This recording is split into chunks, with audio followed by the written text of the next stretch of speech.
La gifle résonna plus fort que l'orchestre.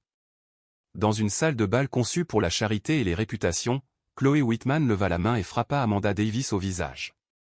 Les appareils photos se figèrent. Les conversations s'éteignirent au milieu d'une phrase. Et à côté d'elle, Richard Davis ne fit rien.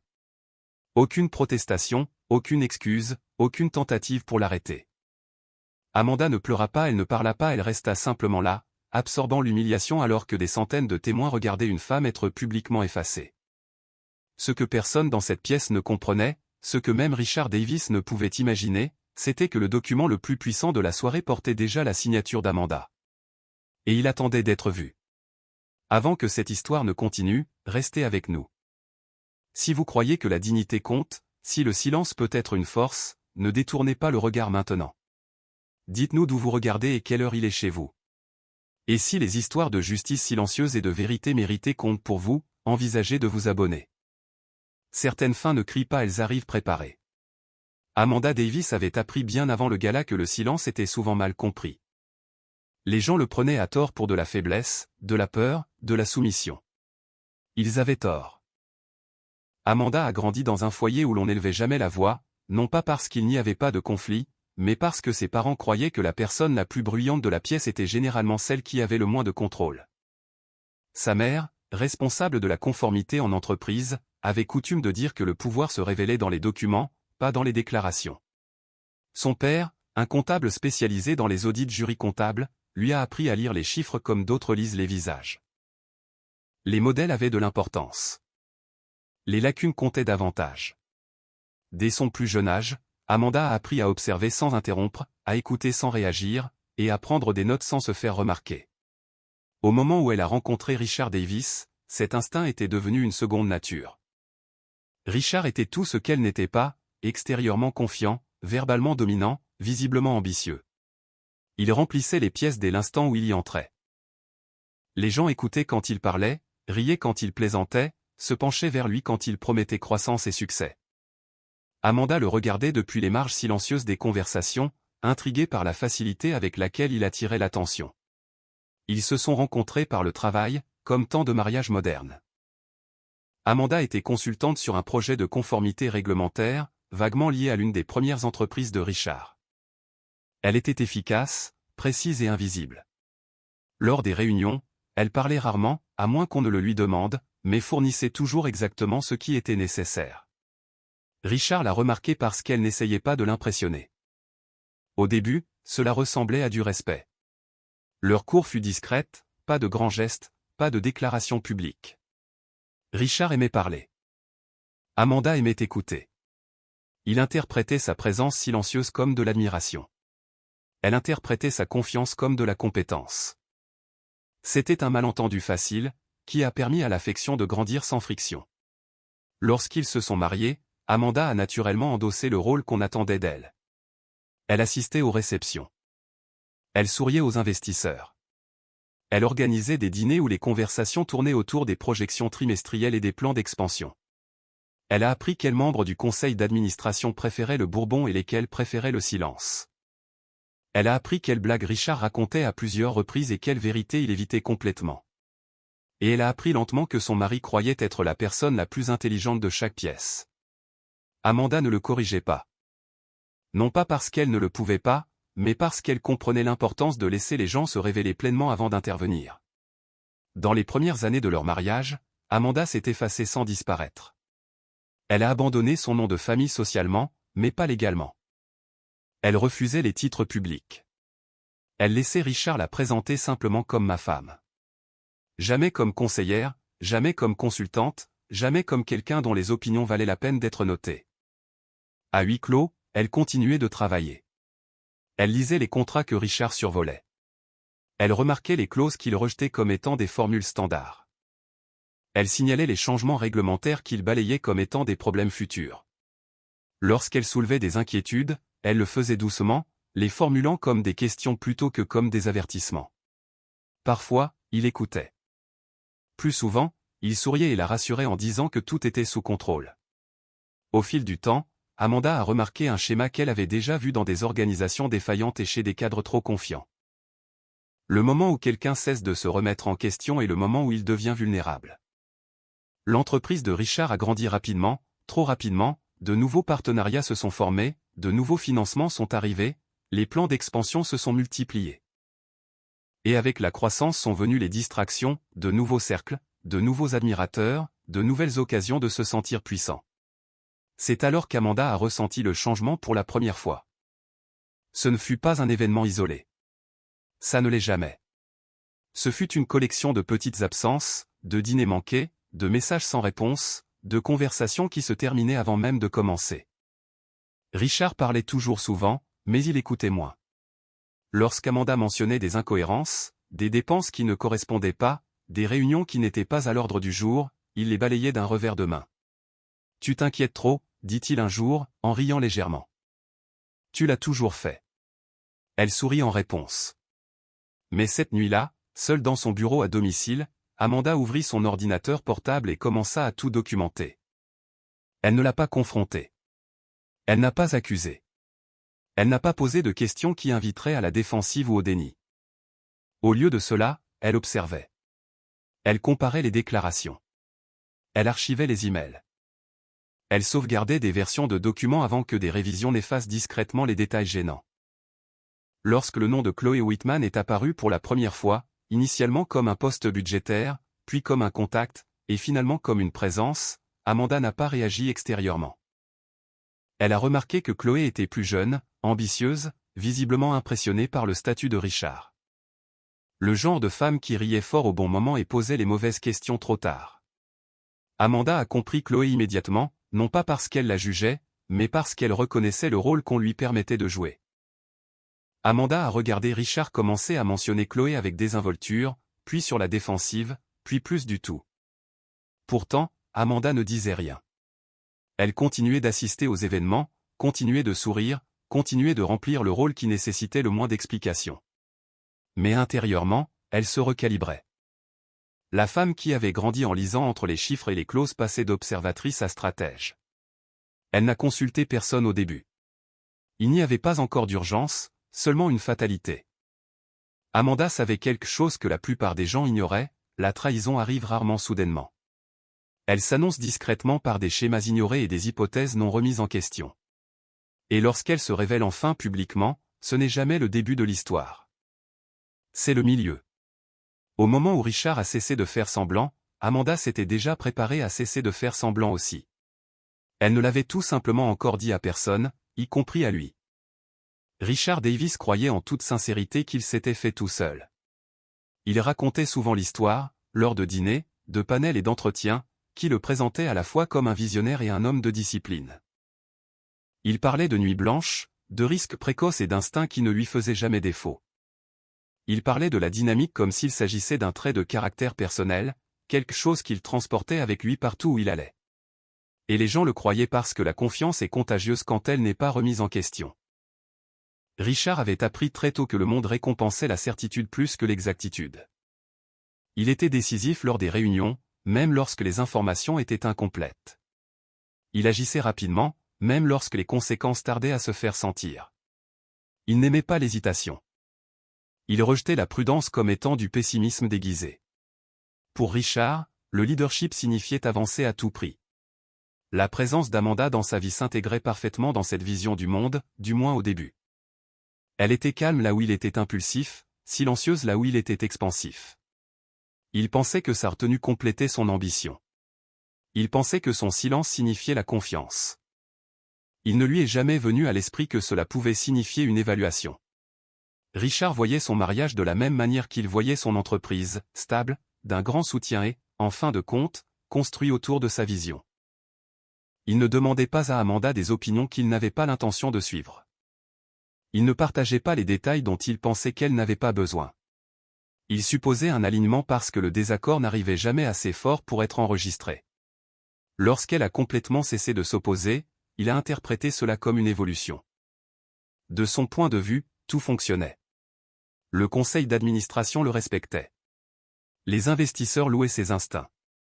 Son nom apparaissait dans des articles aux côtés de mots comme décisif et intrépide. Et lorsque l'admiration s'est transformée en attention de la part d'assistantes, de consultantes, de donatrices, Richard l'a accepté comme la preuve qu'il avait gagné le droit d'être désiré. Chloé Whitman est entrée dans sa vie durant cette phase. Elle a été présentée lors d'un événement de réseautage vaguement lié à l'une des initiatives philanthropiques de l'entreprise. Elle s'exprimait bien, était visiblement impressionnée et désireuse de se faire remarquer. Elle posait des questions qui permettaient à Richard de parler longuement de lui-même. Elle riait facilement, lui touchait le bras lorsqu'il avançait un argument et ne remettait jamais en question ses hypothèses. Pour Richard, c'était rafraîchissant. Là où Amanda observait, Chloé réagissait. Là où Amanda analysait, Chloé affirmait. Là où Amanda posait des questions prudentes, Chloé offrait une admiration sans complication. Richard ne considérait pas ce contraste comme une trahison. Il le considérait comme un soulagement. Il se racontait une histoire familière, que le mariage évoluait, que la passion s'émoussait sous le poids des responsabilités, qu'il méritait un espace pour se sentir apprécié. Il se disait que la discrétion équivalait à l'intégrité, tant que rien ne devenait public. Il supposait qu'Amanda ne permettrait jamais cela. Il la sous-estimait encore. À mesure que son implication avec Chloé s'approfondissait, Richard devenait imprudent. Il a commencé à l'intégrer à des conversations où elle n'avait pas sa place. Il la mettait en copie de mais qui laissaient entrevoir de futurs rôles. Il la laissait assister à des réunions techniquement informelles mais stratégiquement importantes. Il croyait avoir le contrôle. Lorsqu'Amanda a remarqué les changements, l'accès croissant de Chloé, la transparence déclinante de Richard, elle s'est adaptée sans protester. Elle ne l'a pas remis en question devant les autres. Elle ne l'a pas confronté en privé. Elle a simplement cessé de combler les lacunes qu'il laissait derrière lui. Richard ne l'a pas remarqué. Il a pris la présence continue d'Amanda pour une permission. Son calme pour un consentement. Son silence pour une reddition. Il a commencé à réécrire le récit de leur mariage dans son propre esprit, se présentant comme le visionnaire qui avait dépassé un partenariat qui ne le stimulait plus. Il s'est convaincu qu'Amanda profitait de son succès, que son confort était la preuve de sa satisfaction. Et parce qu'Amanda ne le contredisait pas, il a supposé qu'il avait raison. Ce que Richard n'a pas compris, c'est que le silence d'Amanda avait changé de nature. Il n'était plus patient. Il était délibéré. Elle a cessé d'offrir des rappels. Cessé de signaler les incohérences. Cessé de poser des questions qui le forçaient à ralentir. Richard se sentait soulagé par son absence dans ces espaces, ignorant que l'absence elle-même était un signal. Lorsqu'elle s'est retirée des conversations informelles avec les conjoints du conseil d'administration et les donateurs, il s'est dit qu'elle était fatiguée. Lorsqu'elle a refusé d'assister à certaines réceptions, il s'est dit qu'elle lui faisait confiance pour les représenter tous les deux. Lorsqu'elle a cessé d'examiner les documents qu'il laissait ouverts sur des appareils partagés, il a supposé qu'elle s'en était désintéressée. Il n'a jamais envisagé qu'elle puisse travailler ailleurs. L'illusion de contrôle de Richard reposait sur une hypothèse dangereuse, que le pouvoir était visible.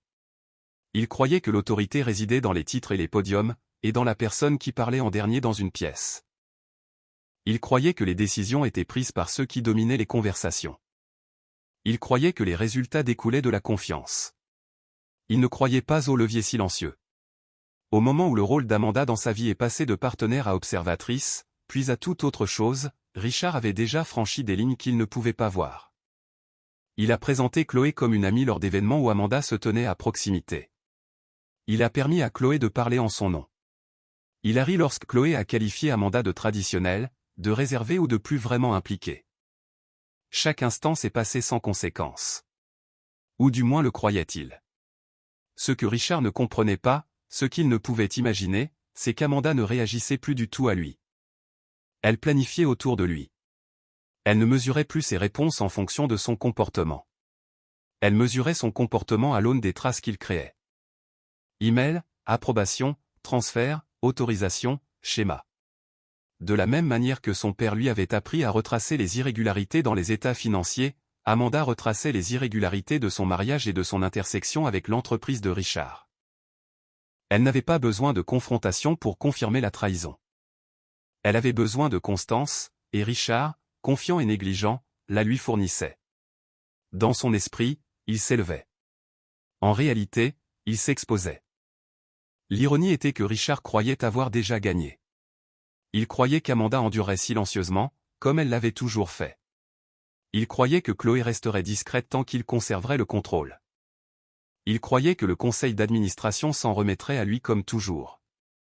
Il croyait que l'avenir lui appartenait parce que le présent lui appartenait. Il ne se rendait pas compte que le moment où Amanda a cessé d'essayer d'être entendue était le moment où elle a commencé à être dangereuse. Et au moment où Richard remarquerait le changement, ce qu'il croyait n'aurait plus d'importance. Le contrat fut signé par un après-midi ordinaire. Il n'y eut pas de cérémonie, pas de témoin au-delà de ceux requis par la loi. Aucun sentiment de l'extérieur que quelque chose d'irréversible venait de se produire. Amanda Davis signa de son nom avec la même précision contrôlée qu'elle appliquait à tout le reste dans sa vie. Main ferme, respiration mesurée, aucune hésitation. Pour quiconque aurait pu observer la scène sans contexte, cela aurait semblé banal. C'était là l'essentiel. L'opportunité s'est présentée déguisée en risque. L'une des manœuvres d'expansion agressive de Richard, défendue haut et fort lors des discussions du conseil d'administration et publiquement louée pour son ambition, avait discrètement déclenché des complications réglementaires. L'entreprise avait besoin d'une entité pour absorber la responsabilité tout en restructurant la propriété, d'une manière qui satisferait à la fois les investisseurs et les organes de surveillance. Richard voyait cela comme un inconvénient, un retard, un obstacle technique à surmonter rapidement. Amanda l'a vu pour ce que c'était, une ouverture légale. Elle ne l'a pas immédiatement porté à l'attention de Richard. Au lieu de cela, elle a demandé des documents sous prétexte de l'aider à simplifier le processus. Il a accepté sans hésiter, soulagé de déléguer quelque chose qu'il trouvait fastidieux. Il faisait confiance à sa familiarité avec le jargon de la conformité. Il faisait confiance à sa discrétion. Il était convaincu qu'elle n'agirait jamais de manière indépendante. Amanda a examiné chaque clause.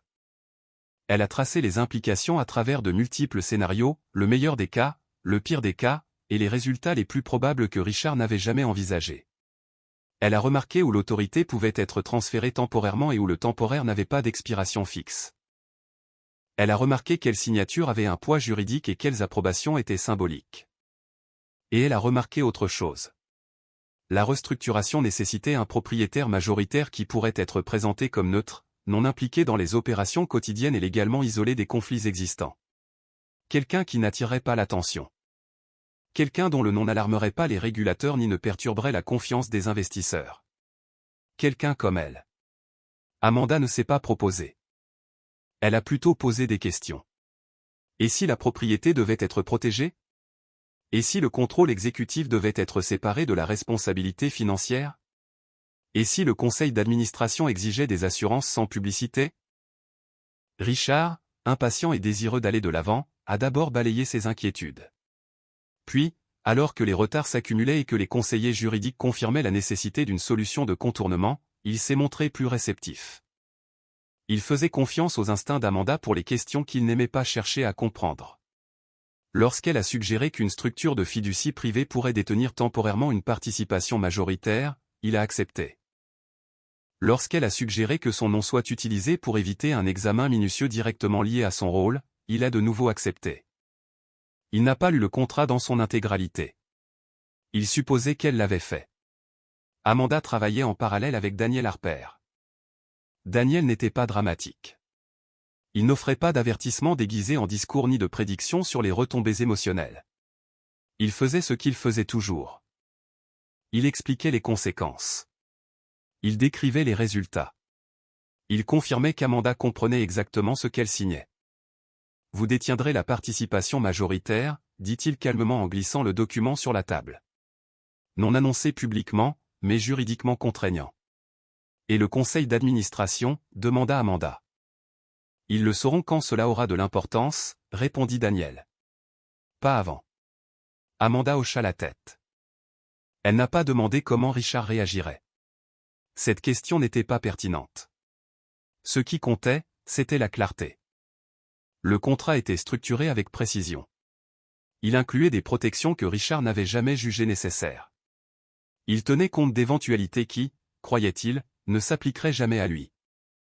Il suivait les procédures légales si méticuleusement que le défaire exigerait du temps, de l'exposition et des concessions que personne ne serait prêt à faire publiquement.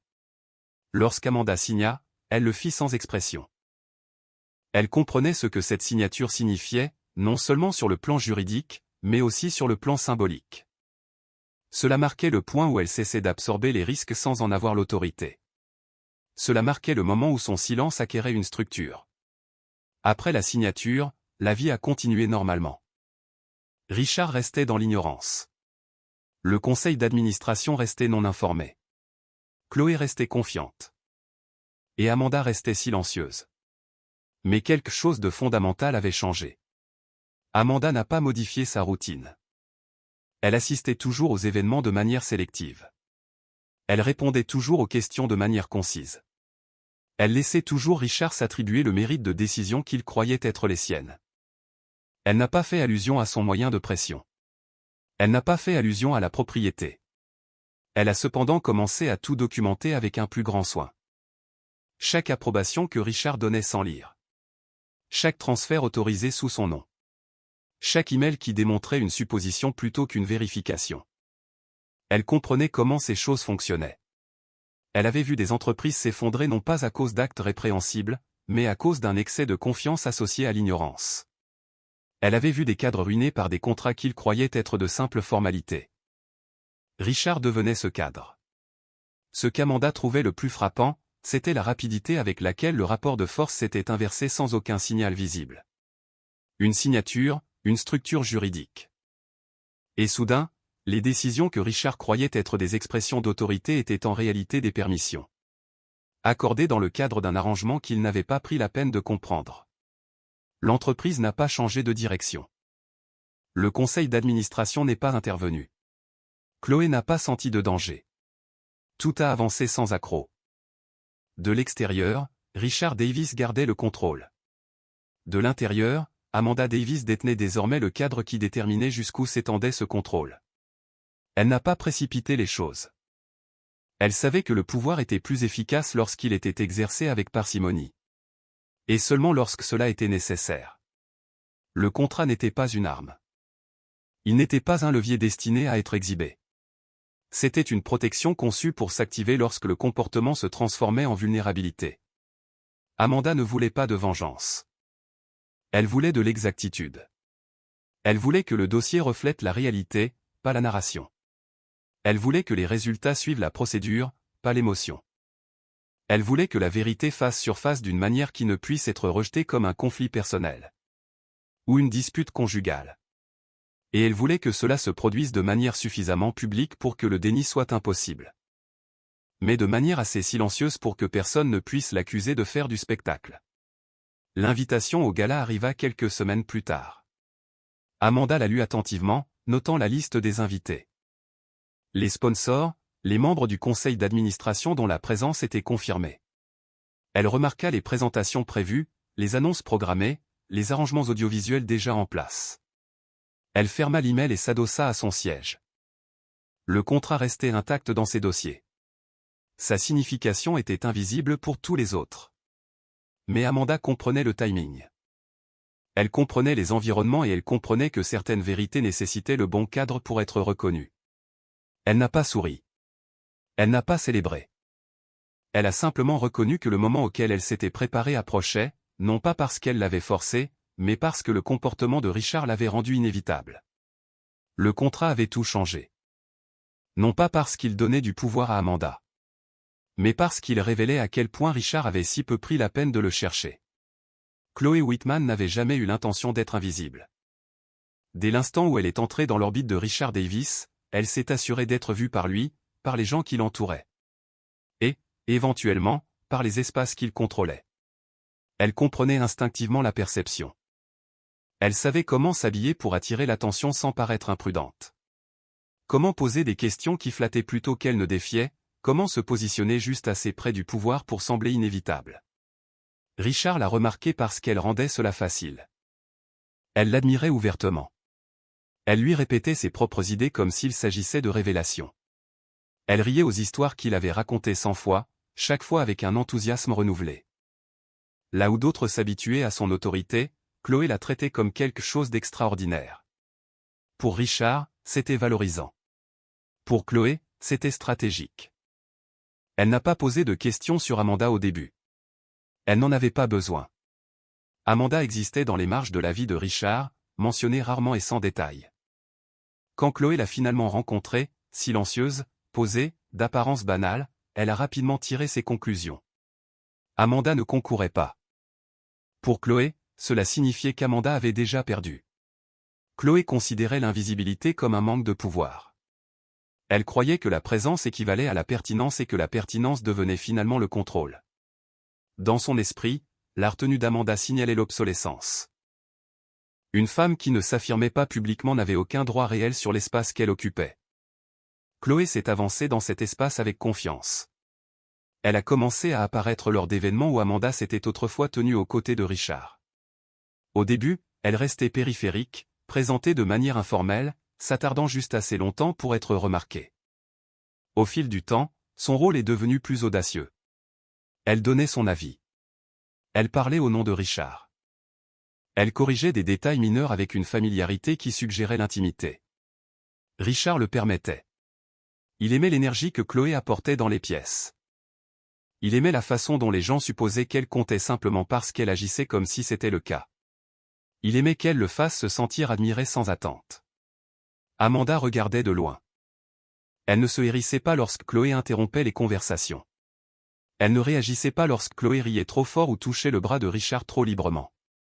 Elle notait le comportement avec la même neutralité qu'elle appliquait au point de donner d'un rapport. Des schémas se formaient. Chloé, enhardie par le silence de Richard et la retenue d'Amanda, a commencé à tester les limites. Elle parlait avec dédain des rôles traditionnels. Elle faisait des commentaires sur l'absence d'Amanda à certaines réunions, sous-entendant un désengagement. Un jour, à portée de voix des autres, elle a parlé d'Amanda comme étant gentille mais pas vraiment impliquée. Richard ne l'a pas corrigée. Amanda n'a pas répondu. Pour Chloé, cela confirmait tout ce qu'elle croyait. Elle a commencé à s'imaginer non pas comme une étrangère, mais comme une successeur. Elle imaginait un avenir dans lequel Amanda s'effacerait discrètement de la pertinence, laissant derrière elle le confort et la sécurité, tandis que Chloé s'avancerait vers la visibilité et l'influence. Les assurances de Richard, vagues, sans engagement mais encourageantes, alimentaient ce récit. Chloé ne demandait jamais de détails. Elle ne posait pas de questions sur les contrats, les structures de propriété ou la gouvernance. Ces choses l'ennuyaient. Elle supposait que la proximité avec Richard équivalait à la proximité avec le pouvoir. Elle supposait que son autorité était absolue et que, par extension, la sienne le serait aussi. Amanda a remarqué la confiance croissante de Chloé avec une clarté clinique. Ce n'était pas la malveillance qui l'inquiétait, c'était l'ignorance. Chloé parlait et agissait sans comprendre les systèmes dans lesquels elle s'ingérait. Elle confondait attention et autorité, présence et permission. Elle supposait que la confiance de Richard se traduisait par de la sécurité. Amanda savait qu'il n'en était rien. Elle avait vu suffisamment d'effondrements d'entreprises alimentés par les mêmes erreurs de calcul.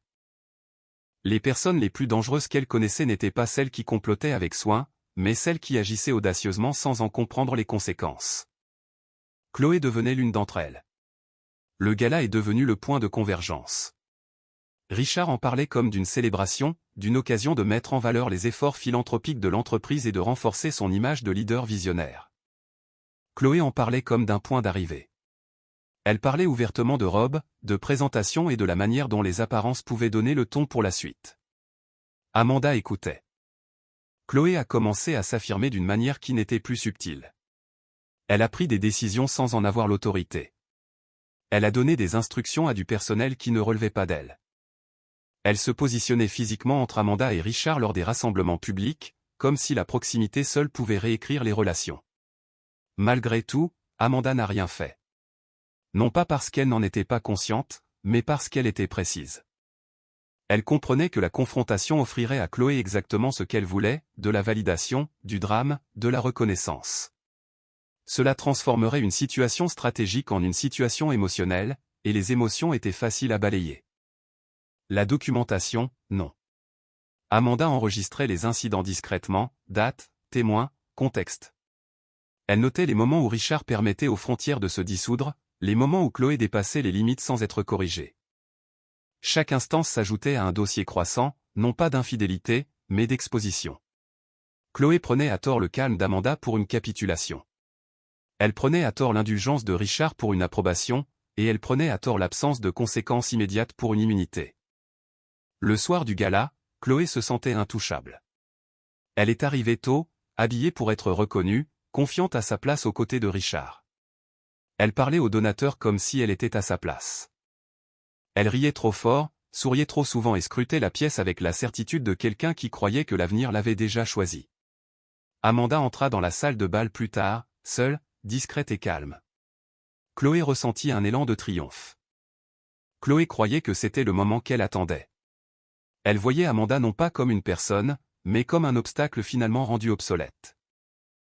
La femme silencieuse qui refusait de concourir, qui n'élevait jamais la voix, qui ne revendiquait jamais d'espace, elle n'allait sûrement pas résister maintenant. La décision de Chloé fut impulsive mais non accidentelle. C'était l'aboutissement de mois de comportements incontrôlés, renforcés par un silence qu'elle interprétait mal et une autorité qu'elle assumait sans preuve. Lorsqu'elle a affronté Amanda publiquement, elle croyait affirmer sa domination. Lorsqu'elle a levé la main, elle croyait finaliser une transition. La gifle, pour Chloé, n'était pas de la violence, c'était une déclaration. Ce qu'elle ne comprenait pas, ce qu'elle n'aurait pas pu savoir, c'est que la pièce dans laquelle elle se trouvait était régie par des règles qu'elle n'avait jamais pris la peine d'apprendre. Que la femme qu'elle avait frappée avait déjà documenté chaque étape qui y menait, et que le pouvoir, une fois mal jugé, n'avait pas besoin de s'annoncer pour être dévastateur. Amanda a encaissé le coup sans réagir. Chloé a pris cette immobilité pour une défaite. En réalité, c'était une confirmation. Amanda Davis n'a pas commencé à se préparer après la première humiliation. Elle a commencé bien avant que quiconque ne pense qu'une préparation était nécessaire. La différence entre la réaction et la préparation, Amanda le comprenait, c'était le temps. La réaction était émotionnelle. La préparation était procédurale. La réaction cherchait un soulagement. La préparation cherchait une résolution. Et la résolution, la vraie résolution, exigeait des preuves, une séquence et de la patience. Sa première rencontre avec Daniel Harper fut brève. Ils se sont rencontrés dans une salle de conférence calme, aux murs neutres et sans fenêtre, le genre conçu pour décourager les effusions. Daniel n'a pas demandé pourquoi elle était là. Il n'a pas spéculé. Il a demandé ce qu'elle voulait protéger et ce qu'elle voulait documenter. Amanda a répondu avec précision. Elle voulait de la clarté. Elle voulait de la conformité. Et elle voulait des résultats capables de résister à un examen minutieux. Daniel a écouté sans interruption. Quand elle a eu terminé, il ne l'a pas rassurée ni avertie. Il a décrit les étapes. Ils ont commencé par les archives. Amanda a fourni les emails que Richard avait transférés sans commentaire. Les approbations qu'il avait accordées sans examen, et les messages qui révélaient des suppositions plutôt que des confirmations. Daniel les a organisés chronologiquement, non pas pour dramatiser l'histoire, mais pour établir un schéma.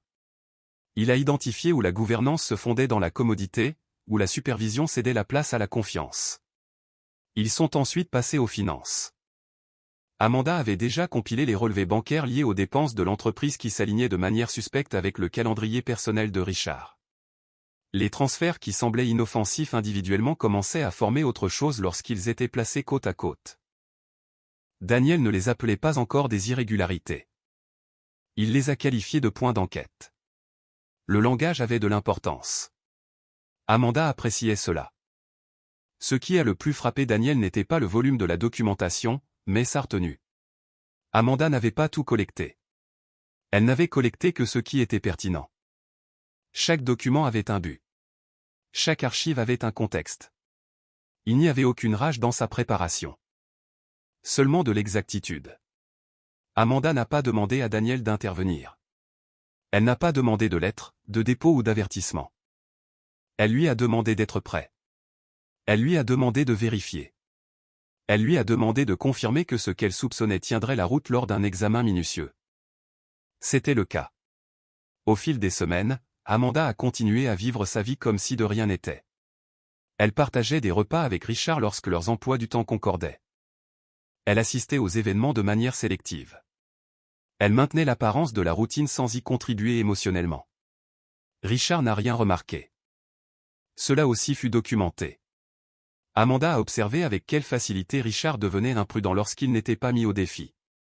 Il parlait librement en privé, supposant que la discrétion le protégerait. Il déléguait les approbations sans supervision. Il autorisait verbalement les dépenses, confiant qu'elles seraient exécutées sans laisser de traces. Elle notait les dates. Elle sauvegardait les confirmations. Elle en transférait des copies dans un endroit sécurisé que Daniel avait mis en place pour elle. À aucun moment Amanda n'a confronté Chloé. Non pas parce que Chloé n'était pas pertinente, mais parce que Chloé était prévisible. Amanda avait déjà vu ce schéma, dans des environnements d'entreprise. Une figure montante, enhardie par la proximité, commence à tester les limites. Ils prennent la tolérance pour de l'approbation, le silence pour de la peur. Finalement, ils agissent sans permission, croyant que les conséquences n'arriveront jamais. L'erreur était toujours la même. Ils supposaient que le système les protégerait parce qu'il ne les avait pas encore punis. Amanda a permis à cette hypothèse de persister. Elle n'a pas modifié son comportement envers Chloé. Elle ne l'évitait pas, ni ne s'engageait avec elle. Elle reconnaissait sa présence lorsque cela était nécessaire et l'ignorait le reste du temps. Elle n'offrait aucune réponse émotionnelle qui pourrait être mal interprétée comme de la rivalité ou de l'insécurité. Chloé est devenue plus audacieuse. Amanda est devenue plus silencieuse. La préparation s'est approfondie. Daniel a commencé à décrire les mesures d'urgence. Si le conseil remettait en question le timing, la documentation existait. Si Richard n'y était au courant, les emails établissaient sa reconnaissance. Si les motifs étaient remis en question, la structure du contrat parlait d'elle-même. Amanda s'est renseignée sur l'exposition. Que se passera-t-il, a-t-elle demandé un jour, si cela devient public? Daniel a examiné la question attentivement. Alors cela devient procédural, a-t-il dit. Pas personnel. Cette réponse la satisfit. Amanda ne voulait pas de sympathie publique. Elle ne voulait pas le contrôle de la narration. Elle voulait que la vérité soit présentée dans un format qui ne laisse aucune place à la réinterprétation. Elle voulait que cela parle sans sa voix. À l'approche du gala, Daniel a confirmé les détails logistiques discrètement. Il s'est coordonné avec le conseiller juridique lié au conseil, non pas pour les alerter, mais pour s'assurer de la préparation procédurale. Il a examiné les autorisations audiovisuelles intégrées au programme de l'événement. Il a vérifié que le système de présentation pouvait accueillir du matériel de dernière minute sans retard technique. Rien n'était improvisé. Amanda a approuvé chaque étape sans urgence. En apparence, elle semblait inchangée. Elle s'habillait toujours simplement. Elle arrivait toujours tôt et partait lorsque les conversations tournaient en rond. Elle s'en remettait toujours publiquement à Richard, lui laissant l'illusion du commandement. Elle souriait toujours quand on le lui demandait. Mais intérieurement, elle avait complètement changé. Amanda ne mesurait plus ses actions en fonction des réactions de Richard. Elle n'attendait plus d'indices émotionnels ni d'explications.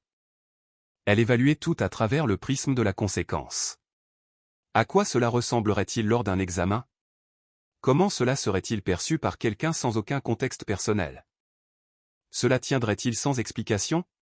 Si la réponse était non, elle n'agissait pas. Amanda s'est également préparée émotionnellement, non pas à la confrontation, mais au détachement. Daniel avait demandé un jour si elle voulait être présente lorsque tout se déroulerait. J'y serai, dit-elle, mais je ne parlerai pas à moins que ce ne soit nécessaire. Il acquiesça. C'est généralement ce qu'il y a de mieux. La veille du gala, Amanda a passé en revue les derniers documents une dernière fois. Elle n'a pas relu le contrat dans son intégralité. Elle n'en avait pas besoin. Elle a vérifié la page de signature. Elle a confirmé les dates. Elle s'est assurée que le fichier était correctement étiqueté. Puis elle a fermé son ordinateur. Il n'y avait aucune anxiété. Aucune anticipation. Aucun sentiment de victoire. Seulement de la préparation. Amanda s'est endormie. Le matin, elle s'est habillée sans cérémonie. Elle a choisi des vêtements qui n'attiraient pas l'attention. Elle a attaché ses cheveux en arrière, comme elle le faisait toujours quand elle voulait réfléchir clairement. Elle a quitté la maison sans réveiller Richard, rentré tard la nuit précédente. Sur les lieux, le personnel l'a saluée poliment mais sans la reconnaître. Elle y était habituée. Cela lui permettait de se déplacer inaperçue. Elle a pris place au bord de la pièce. De là, elle a observé. Richard est arrivé avec confiance. Chloé est arrivée avec la certitude d'un passe-droit. Le conseil d'administration est arrivé avec des attentes. Les donateurs sont arrivés avec optimisme. Personne n'est arrivé avec de la suspicion. Cela, Amanda le savait, c'était la condition finale requise. La préparation était terminée. Il ne restait plus qu'à attendre que le comportement atteigne sa conclusion naturelle. L'invitation était arrivée sans cérémonie, comme la plupart des choses qui prendraient de l'importance plus tard. Elle est arrivée dans la boîte de réception d'Amanda Davis un mardi après-midi, glissée dans un flux de correspondance de routine qu'elle survolait rarement. L'objet était sobre. Un gala de charité annuel organisé par l'entreprise, prévu en semaine. Présenté à l'avance comme une célébration d'étapes philanthropiques et d'engagements futurs. Amanda l'a ouvert avec précaution.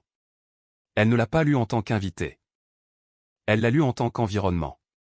Le lieu était familier, une institution culturelle établie dans la ville, connue pour accueillir des événements qui mêlaient la bonne volonté du public à l'influence privée.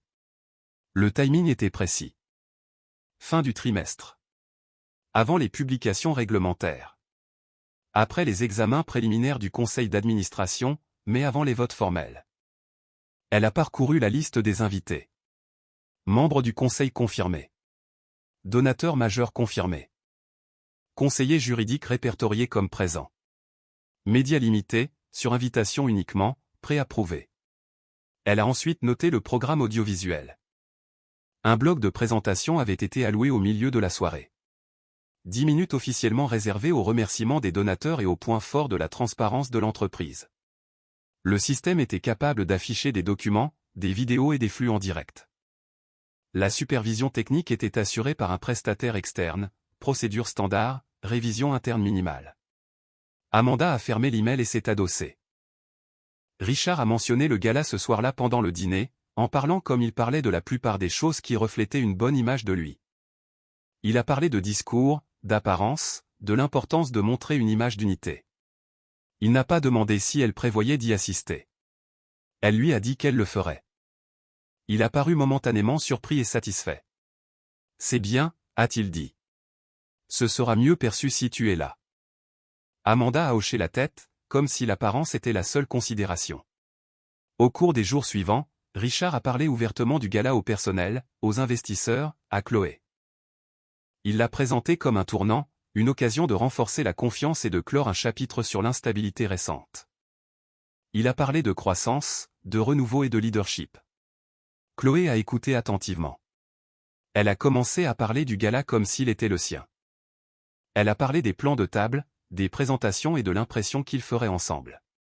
Elle a mentionné les robes et les photographes, se positionnant comme une présence inévitable aux côtés de Richard. Amanda n'a pas objecté. Elle a observé comment Richard laissait l'hypothèse s'installer. Il ne corrigeait pas Chloé lorsqu'elle sous-entendait avoir de l'autorité. Il ne clarifiait pas les limites.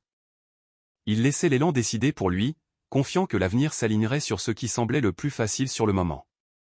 Amanda avait déjà pris en compte cette tendance. Dans les jours précédant l'événement, Daniel Harper a confirmé l'état de préparation sans attirer l'attention. Il s'est coordonné discrètement avec les représentants légaux qui seraient déjà présents à titre consultatif. Il a examiné le cadre procédural de l'événement pour s'assurer que rien de ce qui y serait introduit ne violerait la politique ou le protocole. Tout s'alignait. Amanda s'est préparée différemment. Elle n'a pas répété ses mots. Elle n'a pas planifié ses expressions. Elle a passé en revue les chronologies, pas les discours. Elle a passé en revue la documentation, pas les explications. Elle s'est rappelé un principe qu'elle avait appris des années plus tôt dans le travail de conformité. Les résultats les plus nets étaient ceux qui nécessitaient le moins d'interprétation. Elle a choisi sa tenue en conséquence. Rien qui n'exige de commentaires. Rien qui ne suggère la confrontation. Elle a choisi la neutralité comme d'autres choisissaient une armure. Le soir du gala, Amanda est arrivée seule. Elle est entrée tôt, avant que la pièce ne s'emplisse de voix et de musique, avant que l'atmosphère ne se transforme en spectacle. Elle a salué le personnel avec une politesse silencieuse et s'est déplacée dans l'espace sans attirer l'attention. Depuis le bord de la salle de bal, elle a regardé la pièce prendre vie. Les donateurs se saluaient avec une chaleur étudiée. Les membres du conseil d'administration se regroupaient dans des configurations familières, échangeant des mises à jour et des prédictions. Le personnel se déplaçait efficacement, maintenant l'illusion de l'absence d'effort qui masquait des semaines de coordination. Richard est arrivé plus tard, comme prévu. Il est entré avec confiance, souriant largement, serrant des mains, acceptant les éloges. Chloé était à ses côtés, radieuse et assurée, saluant les gens comme si elle y avait sa place. Elle s'est présentée sans hésitation, supposant que la reconnaissance suivrait l'affirmation. Certains ont souri poliment. D'autres semblaient incertains. Amanda a regardé la dynamique changer alors que Chloé se rapprochait du centre de la pièce. Elle a vu comment le silence de Richard fonctionnait comme une approbation. Elle a vu comment Chloé l'interprétait comme de l'autorité. Malgré tout, Amanda est restée assise. Elle ne s'est pas approchée d'eux. Elle n'a pas cherché à être reconnue. Elle ne s'est pas engagée dans des bavardages qui l'auraient présentée comme réactive ou émotionnelle. Elle a attendu. Le gala s'est déroulé de manière prévisible. Les discours ont commencé. Les applaudissements ont suivi. Les donateurs ont été reconnus. Les accomplissements ont été loués. L'atmosphère était festive, conçue pour renforcer la confiance et supprimer les doutes. Richard est monté brièvement sur scène pour prononcer des remarques qu'il avait répétées des dizaines de fois dans d'autres contextes. Il a parlé de vision, de responsabilité et de valeurs partagées. Il a parlé comme quelqu'un habitué à être cru. Amanda a écouté sans expression. Chloé regardait d'en bas de la scène, souriant de toutes ses dents, se prélassant dans l'attention réfléchie. Elle semblait détendue, voire triomphante. La salle a répondu à sa confiance, la confondant avec de la légitimité. Amanda a noté le timing. Le bloc de présentation approchait. Le personnel s'est mis en place. Les lumières ont légèrement baissé. Les conversations se sont adoucies. L'attention s'est déplacée vers l'écran à l'avant de la pièce. Amanda est restée là où elle était. Elle n'a pas fait signe à Daniel. Elle n'a pas ajusté sa posture. Elle a attendu que le comportement s'achève de lui-même. Chloé, enhardie par l'atmosphère et le statut qu'elle percevait, est devenue plus animée. Elle s'est penchée vers Amanda alors qu'elle se croisait près du centre de la pièce. Ses mots étaient calmes, mais pointus, prononcés avec la confiance de quelqu'un qui croyait que le moment lui appartenait. Richard se tenait à proximité. Il n'est pas intervenu. Amanda a croisé le regard de Chloé brièvement, puis a détourné les yeux. Cela, plus que toute autre chose, a semblé la provoquer. La confrontation s'est déroulée rapidement après cela. Des mots chuchotés, une tension qui montait, des témoins assez proches pour le remarquer, mais pas pour intervenir. La voix de Chloé s'est durcie. Sa posture s'est raidie. Et puis, dans un moment qui a semblé à la fois soudain et inévitable, Chloé a levé la main. Le son a transpercé la pièce. La musique a vacillé. Les conversations se sont arrêtées. Les têtes se sont tournées. Amanda a encaissé le coup sans réagir. Richard est resté figé, son silence plus fort que toute réponse qu'il aurait pu offrir. La pièce a retenu son souffle, incertaine de la façon d'interpréter ce qui venait de se produire. Amanda n'a pas parlé. Elle n'a pas reculé. Elle n'a pas répondu. Elle s'est retournée calmement et a marché vers la sortie sur le côté de la salle de bal. Ses mouvements étaient mesurés, sans précipitation. Le personnel s'est écarté instinctivement. Personne ne l'a arrêtée. En atteignant le couloir, elle a sorti son téléphone de son sac et a envoyé un seul message. Il ne contenait aucune explication, seulement un signal. À l'intérieur de la salle de bal, la confusion persistait. Chloé restait rigide, l'adrénaline toujours forte. Richard a scruté la pièce, sa confiance ébranlée, mais pas encore brisée. Les membres du conseil ont échangé des regards, sentant une perturbation, mais n'en comprenant pas la source. Les lumières ont baissé davantage. L'écran à l'avant de la salle a vacillé. Et la présentation a commencé. La salle de bal n'a pas retrouvé son rythme après la gifle. La musique a repris, mais elle semblait lointaine, déplacée. Les conversations ont recommencé par bribes, des voix baissées tournant autour de la même question tacite. Les invités remuaient sur leur siège, incertains s'ils devaient faire semblant de rien, ou admettre que quelque chose d'irréversible venait d'entrer dans la pièce. Richard Davis a tenté de reprendre le contrôle. Il s'est penché vers Chloé, murmurant quelque chose censé la stabiliser, pour compresser le moment et le rendre à nouveau insignifiant. Son expression était figée, la contenance travaillée d'un homme habitué à gérer les perceptions. Il a jeté un coup d'œil vers la sortie qu'Amanda avait empruntée, puis vers les visages qui le regardaient. Il a souri. C'était le mauvais instinct, mais c'était le seul qu'il connaissait. Depuis le bord de la salle, les membres du conseil d'administration observaient sans faire de commentaires. Ils ne sont pas intervenus. Ils n'ont pas spéculé à voix haute. Ils ont noté le comportement de la même manière qu'ils notaient les chiffres, discrètement, intérieurement, avec la conscience que le contexte avait de l'importance. Chloé, encore rouge d'adrénaline, se tenait trop droite. Sa confiance ne s'était pas évaporée, mais elle s'était aiguisée en quelque chose de fragile. Elle sentait l'attention de la salle sur elle maintenant, non pas comme de l'admiration, mais comme une évaluation. Elle a ajusté sa posture, lissant sa robe, levant le menton. Elle s'est dit qu'elle avait fait ce qui devait être fait. Amanda, croyait-elle, avait été remise à sa place. Ce que Chloé n'a pas pris en compte, c'est que la place dans cette pièce n'avait rien à voir avec le volume ou la visibilité. Dans le couloir à l'extérieur de la salle de bal, Amanda s'est arrêtée juste assez longtemps pour prendre une profonde inspiration. Non pas pour se stabiliser émotionnellement. Il n'y avait rien à stabiliser, mais pour centrer son attention. Elle n'a pas vérifié son reflet. Elle n'a pas touché son visage là où la brûlure persistait encore. Elle a marché avec le même rythme mesuré et scientifique qu'elle avait maintenu toute la soirée. Daniel Harper était déjà en mouvement. Il avait vu le signal. Il n'avait pas besoin d'explication. Il a confirmé qu'il était près d'un simple signe de tête au coordinateur technique posté près du bureau de contrôle. Le coordinateur, suivant des instructions discrètement intégrées au programme de la soirée, a commencé la transition. À l'intérieur de la salle de bal, l'écran s'est illuminé. Au début, les invités ont supposé que cela faisait partie du programme prévu. Une diapositive est apparue, portant les logos de l'entreprise, familier et banal. La salle s'est un peu calmée, soulagée par le retour à la structure. Puis la diapositive a changé. Du texte est apparu, formel, au ton juridique, d'une précision indéniable. Ce n'était pas un montage des meilleurs moments. Ce n'était pas un remerciement aux donateurs. C'était un document. L'entête à lui seul a attiré l'attention. Les membres du conseil se sont penchés en avant, reconnaissant instinctivement le formatage réservé aux documents de gouvernance interne. Les conseillers juridiques se sont redressés sur leur siège.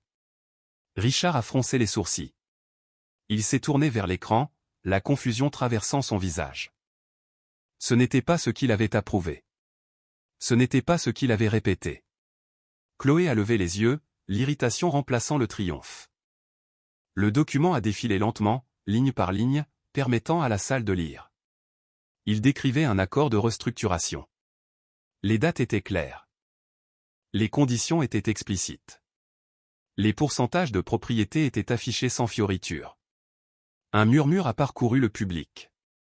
Richard s'est levé. « Excusez-moi. » A-t-il commencé, sa voix amplifiée par le micro encore accroché à son revers. Il semble y avoir un. Le micro s'est coupé. Pas brusquement, en douceur, comme s'il avait atteint la fin du temps qui lui était imparti. Richard l'a fixé, puis a regardé les techniciens qui évitaient son regard. L'écran a de nouveau avancé. Une page de signature est apparue. Le nom était centré, indubitable. Amanda Davis. La salle est tombée dans le silence, non pas le silence inconfortable qui suit l'embarras, mais le silence lourd et délibéré qui accompagne la reconnaissance. Les membres du conseil ont échangé des regards. Les conseillers juridiques ont attrapé leur dossier. Les donateurs, moins familiers avec les implications, ont senti le changement sans le comprendre. Le visage de Chloé a perdu ses couleurs. Elle a regardé Richard, cherchant du réconfort, une explication, un démenti. Il ne l'a pas regardé en retour. Son attention était fixée sur l'écran. Son expression était partagée entre l'incrédulité et le calcul. Ce n'est pas, a-t-il dit en se tournant vers le conseil. C'est une structure temporaire. Cela ne signifie pas l'écran a avancé encore une fois. Des annotations sont apparues. Des clarifications. Des notes juridiques soulignant l'intérêt majoritaire, l'autorité de gouvernance et les conditions dans lesquelles la structure devenait active. Elle était active. Le document n'accusait pas. Il ne commentait pas, il n'expliquait ni les motifs ni le contexte. Il affichait simplement la réalité, étayée par des dates, des signatures et un jargon procédural qui ne laissait aucune place à l'interprétation. Daniel Harper s'est avancé, non pas sur la scène, mais dans l'allée où les membres du conseil pouvaient le voir clairement. Il n'a pas élevé la voix. Pour plus de clarté, a-t-il dit d'un ton neutre, le document que vous consultez a été exécuté en totale conformité avec les exigences réglementaires. Il est en vigueur depuis sa signature. L'affichage de ce soir est informatif, non déclaratif. Il a fait une pause, laissant les mots s'installer. Le Conseil conserve son autorité. Cette présentation reflète simplement la structure juridique actuelle. Personne ne l'a interrompu. Richard a ouvert la bouche, puis l'a refermée. Il a regardé autour de la salle, cherchant du soutien, cherchant quelqu'un pour contester le récit qui prenait forme en temps réel. Il n'en a trouvé aucun. Les visages qui lui avaient autrefois souri étudiaient maintenant l'écran avec un détachement professionnel. Chloé a senti la salle lui échapper. Elle a fait un pas vers Richard, la voix basse et pressante. « Tu avais dit. » Il n'a pas répondu. L'écran a de nouveau avancé. Des relevés bancaires sont apparus ensuite, pas des relevés complets, mais des résumés. Des transferts, des échéanciers, des corrélations entre les approbations et les dépenses. Chaque élément était étiqueté. Chaque lien était implicite, non déclaré. Aucune accusation, juste une mise en parallèle. La présidente du conseil s'est levée lentement, d'un mouvement sans hâte mais décisif. Elle ne s'est pas adressée à la salle entière. Elle s'est adressée à Richard. « Nous allons devoir ajourner la partie publique de la soirée », a-t-elle dit calmement. « Il y a des questions à examiner. » Richard a hoché la tête machinalement, l'habitude l'emportant sur la compréhension. Chloé a regardé autour d'elle, réalisant que plus personne ne la regardait. L'attention s'était entièrement déplacée du spectacle à la structure, du comportement aux conséquences. Amanda est rentrée discrètement dans la salle de bal par l'entrée latérale. Elle n'a pas marché vers la scène. Elle ne s'est pas approchée de Richard. Elle s'est assise près du fond. Sa posture était posée, son expression neutre. Certains l'ont remarqué à ce moment-là. Des murmures se sont répandus, non pas de scandale, mais de reconnaissance. C'était elle. Le nom sur l'écran. La femme qui n'avait pas parlé. Amanda n'a croisé le regard de personne. Elle n'en avait pas besoin. Les documents ont continué à s'afficher alors que la salle passait à un mouvement contrôlé. Le personnel a guidé les invités vers les sorties. Les conversations se sont dissoutes en fragments de spéculation et de confusion. Les membres du conseil se sont rassemblés près de l'avant, passant déjà à la procédure. Richard est resté seul. Pour la première fois de la soirée, et peut-être pour la première fois depuis longtemps, il ne savait pas quoi dire. Amanda regardait sans satisfaction. Elle ne ressentait aucun triomphe. Elle ressentait un achèvement. Ce qui devait être vu avait été vu. Ce qui devait être su faisait désormais partie du dossier. La salle s'est vidée lentement, le bourdonnement des départs remplaçant la musique d'avant. Chloé s'est attardée avec incertitude, puis a suivi le mouvement vers l'extérieur, sa confiance dépouillée de ses fondations. Amanda est restée assise jusqu'à ce que le dernier des invités soit parti.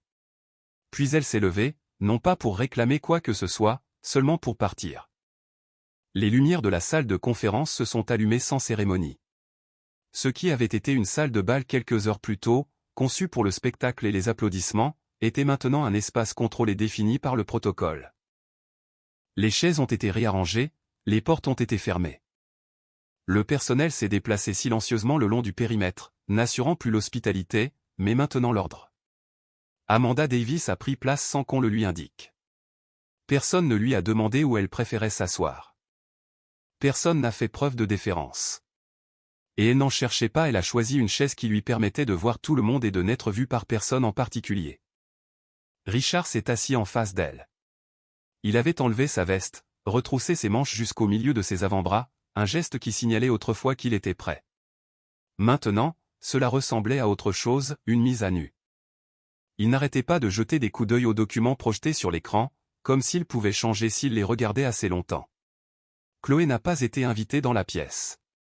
Elle a attendu à l'extérieur, séparée de la conversation, non pas par hostilité, mais par pertinence. La sécurité avait été polie, ferme. Ils ont expliqué que cette partie de la soirée était réservée aux membres du conseil et aux conseillers juridiques. Chloé a protesté doucement au début, puis avec insistance. Elle a invoqué le nom de Richard.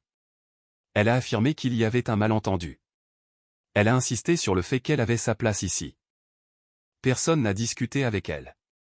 Ils ne l'ont tout simplement pas laissée entrer. À l'intérieur, Daniel Harper n'a parlé que lorsqu'on le lui a demandé. La présidente du conseil a commencé par résumer ce que tout le monde avait déjà vu. Elle n'a pas dramatisé la séquence des événements. Elle n'a pas fait référence à l'incident sur la piste de danse. Elle a parlé le langage de la gouvernance, de la structure, de la conformité, de l'autorité. Avant de poursuivre, a-t-elle dit d'une voix mesurée, nous devons confirmer la validité de l'accord de restructuration. Daniel a hoché la tête. Il a été examiné par un conseiller externe, a-t-il dit. L'accord a été exécuté conformément aux normes réglementaires et est en vigueur depuis la date de signature indiquée. Richard s'est penché en avant. Je n'ai pas été informé que cela serait présenté, a-t-il dit prudemment. Il y a des problèmes de contexte ici. La présidente du conseil a croisé son regard. Vous avez été informé de l'accord, a-t-elle répondu. La question qui se pose à nous n'est pas la présentation. C'est la gouvernance. Richard a ouvert la bouche, puis s'est arrêté. Il a recalibré. Cet accord était censé être temporaire, a-t-il dit. C'était une nécessité procédurale. Il ne reflète pas la réalité opérationnelle. Amanda n'a pas réagi. Daniel a répondu à sa place. L'accord décrit à la fois l'autorité opérationnelle et la structure de propriété, a-t-il dit d'un ton neutre. La désignation temporaire n'annule pas l'effet actuel. Les conditions sont explicites. Un membre du conseil a feuilleté un dossier, et Mademoiselle Davis détient une participation majoritaire? A-t-il demandé.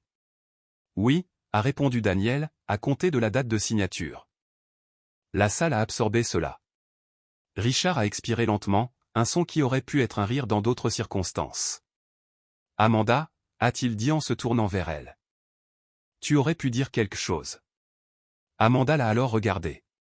C'était la première fois de la soirée qu'elle reconnaissait directement sa présence.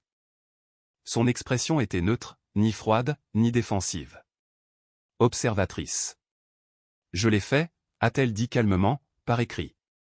Un silence a suivi. Les mots n'étaient pas accusateurs, ils étaient factuels.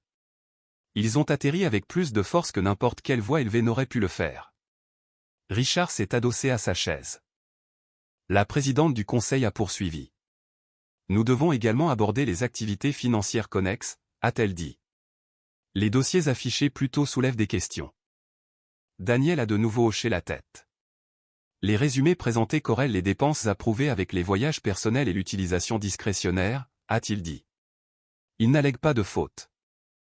Ils indiquent un chevauchement qui justifie un examen. Richard s'est hérissé. C'est allé trop vite en besogne, a-t-il dit. Il y a des explications pour ces entrées. La présidente du conseil a incliné la tête. Alors vous aurez l'occasion de les fournir, a-t-elle dit, par les voies appropriées. Amanda est restée immobile. Elle n'a pas présenté de preuves, elle n'a pas discuté l'interprétation. Elle avait appris il y a longtemps que la vérité, lorsqu'elle est documentée, ne nécessite aucune défense. Le conseil est passé à une discussion à huis clos. On a demandé à Amanda de patienter dans une pièce adjacente pendant que les délibérations procédurales se poursuivaient. Elle a obtempéré sans protester, rassemblant ses affaires silencieusement et partant sans cérémonie. Dans le couloir, Chloé attendait. Sa posture avait changé. La certitude qui encadrait autrefois ses mouvements avait disparu, remplacée par une tension qu'elle ne pouvait dissimuler. Quand elle a vu Amanda, elle s'est avancée instinctivement. « Qu'as-tu fait » a-t-elle exigé, la voix tranchante d'incrédulité. Amanda s'est arrêtée à quelques pas. Elle n'a pas répondu immédiatement. Elle ne s'est pas alignée sur le ton ou le volume de Chloé. Elle l'a considérée avec une attention calme, de la manière dont on pourrait observer une situation plutôt que de s'y engager. « J'ai suivi la procédure », a dit Amanda simplement. Chloé a ricané. « Tu nous as humiliés », a-t-elle dit. « Tu avais planifié ça. » Amanda a secoué légèrement la tête.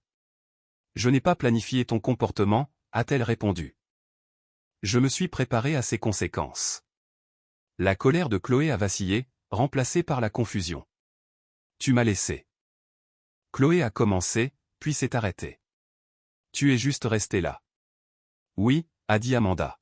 « Je l'ai fait. » La simplicité de la réponse a plus déstabilisé Chloé que n'importe quelle accusation ne l'aurait fait.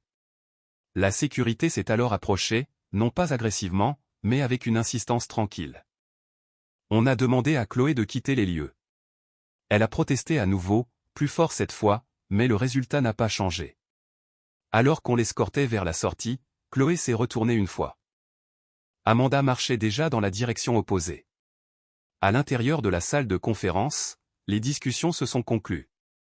Richard a été informé des étapes immédiates, une suspension temporaire de son autorité exécutive dans l'attente d'un examen. Un audit formel et l'activation des protocoles de gouvernance liés à l'accord existant. Les mots ont atterri lourdement mais sans malice. Ce n'était pas une punition. C'était un processus.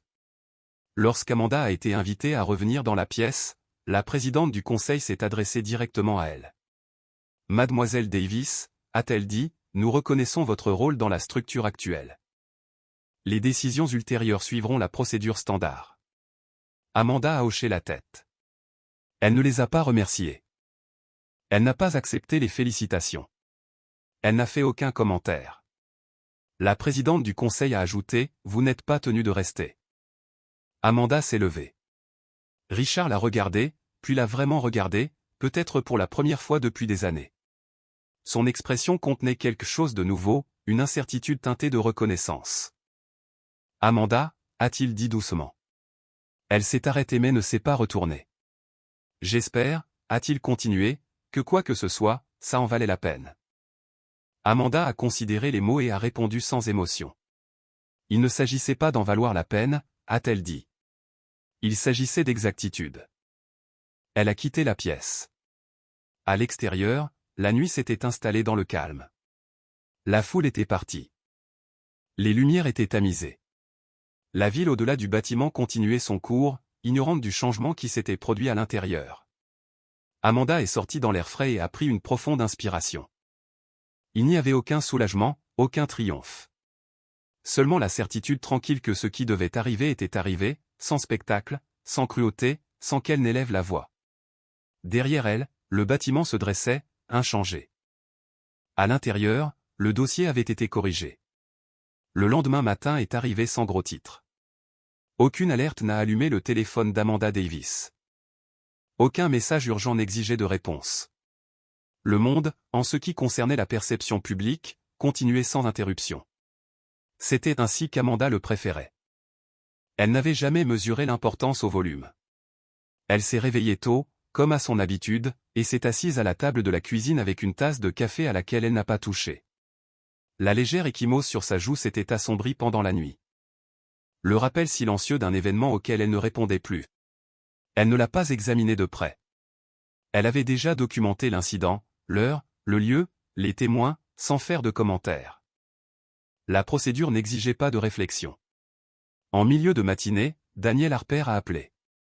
Le conseil a émis des avis formels, a-t-il dit. Il invoque les dispositions d'audit. L'autorité exécutive est suspendue dans l'attente d'un examen.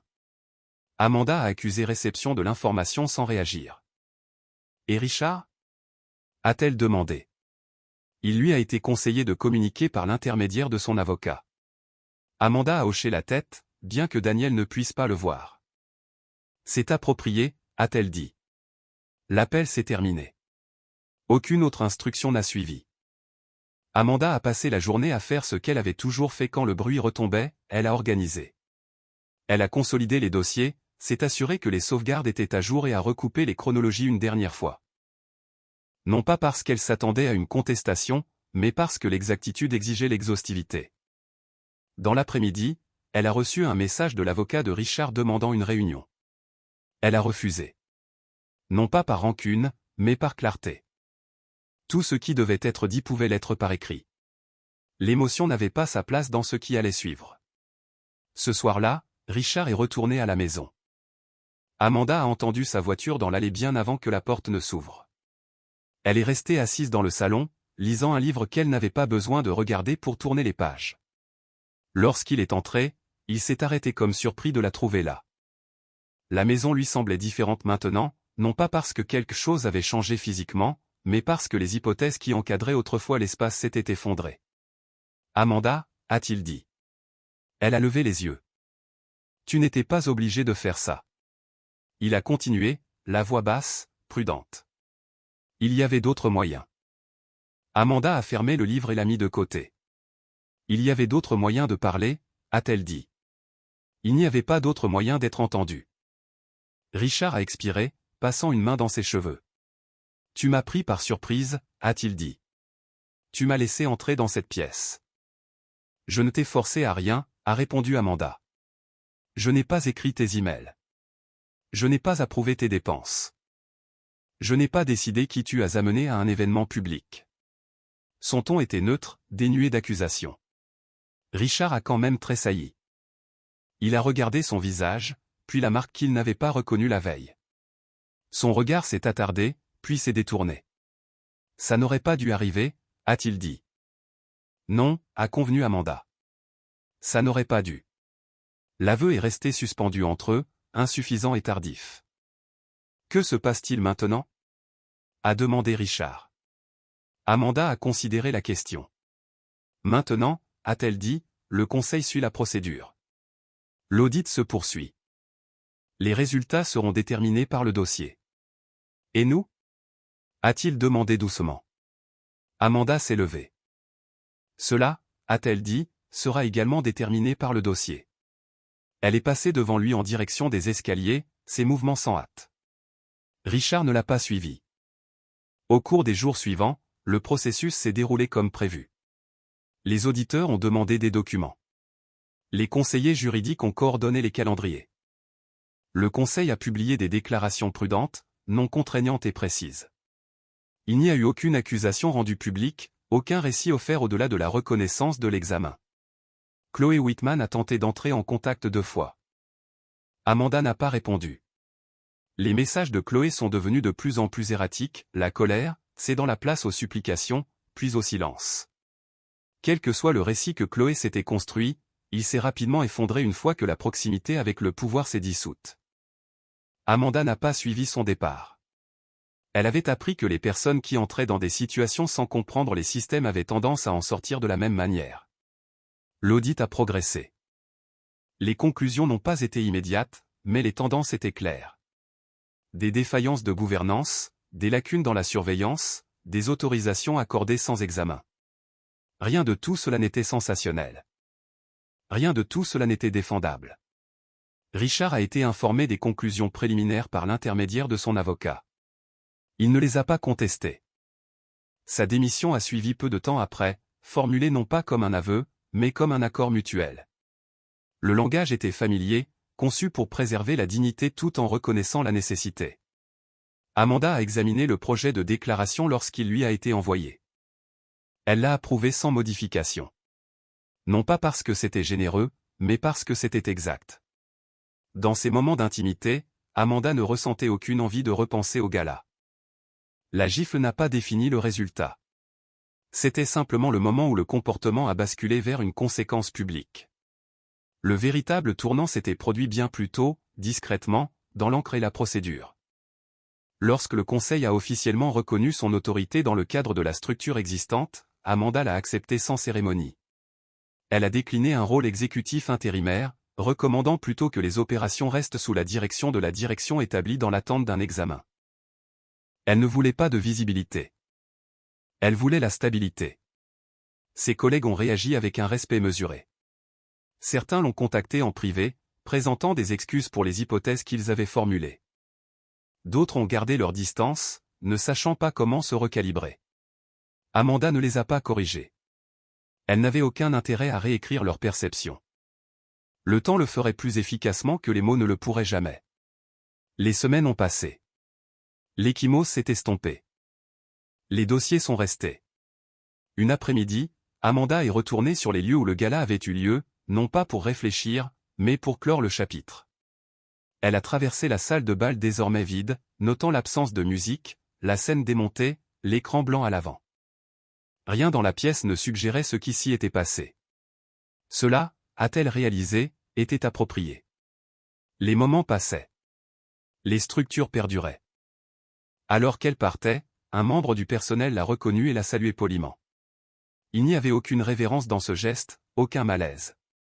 Juste une reconnaissance. À l'extérieur, la ville poursuivait son mouvement régulier. Amanda a marché jusqu'à sa voiture et s'est arrêtée avant de monter, non pas parce qu'elle se sentait inachevée, mais parce qu'elle se sentait complète. Le processus avait fonctionné. Pas parfaitement, pas sans douleur, mais correctement. Elle n'avait pas crié.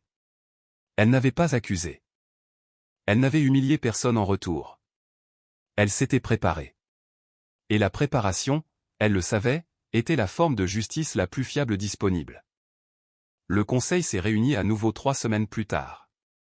Cette fois, il n'y avait pas de public, pas de scène, pas d'éclairage conçu pour flatter.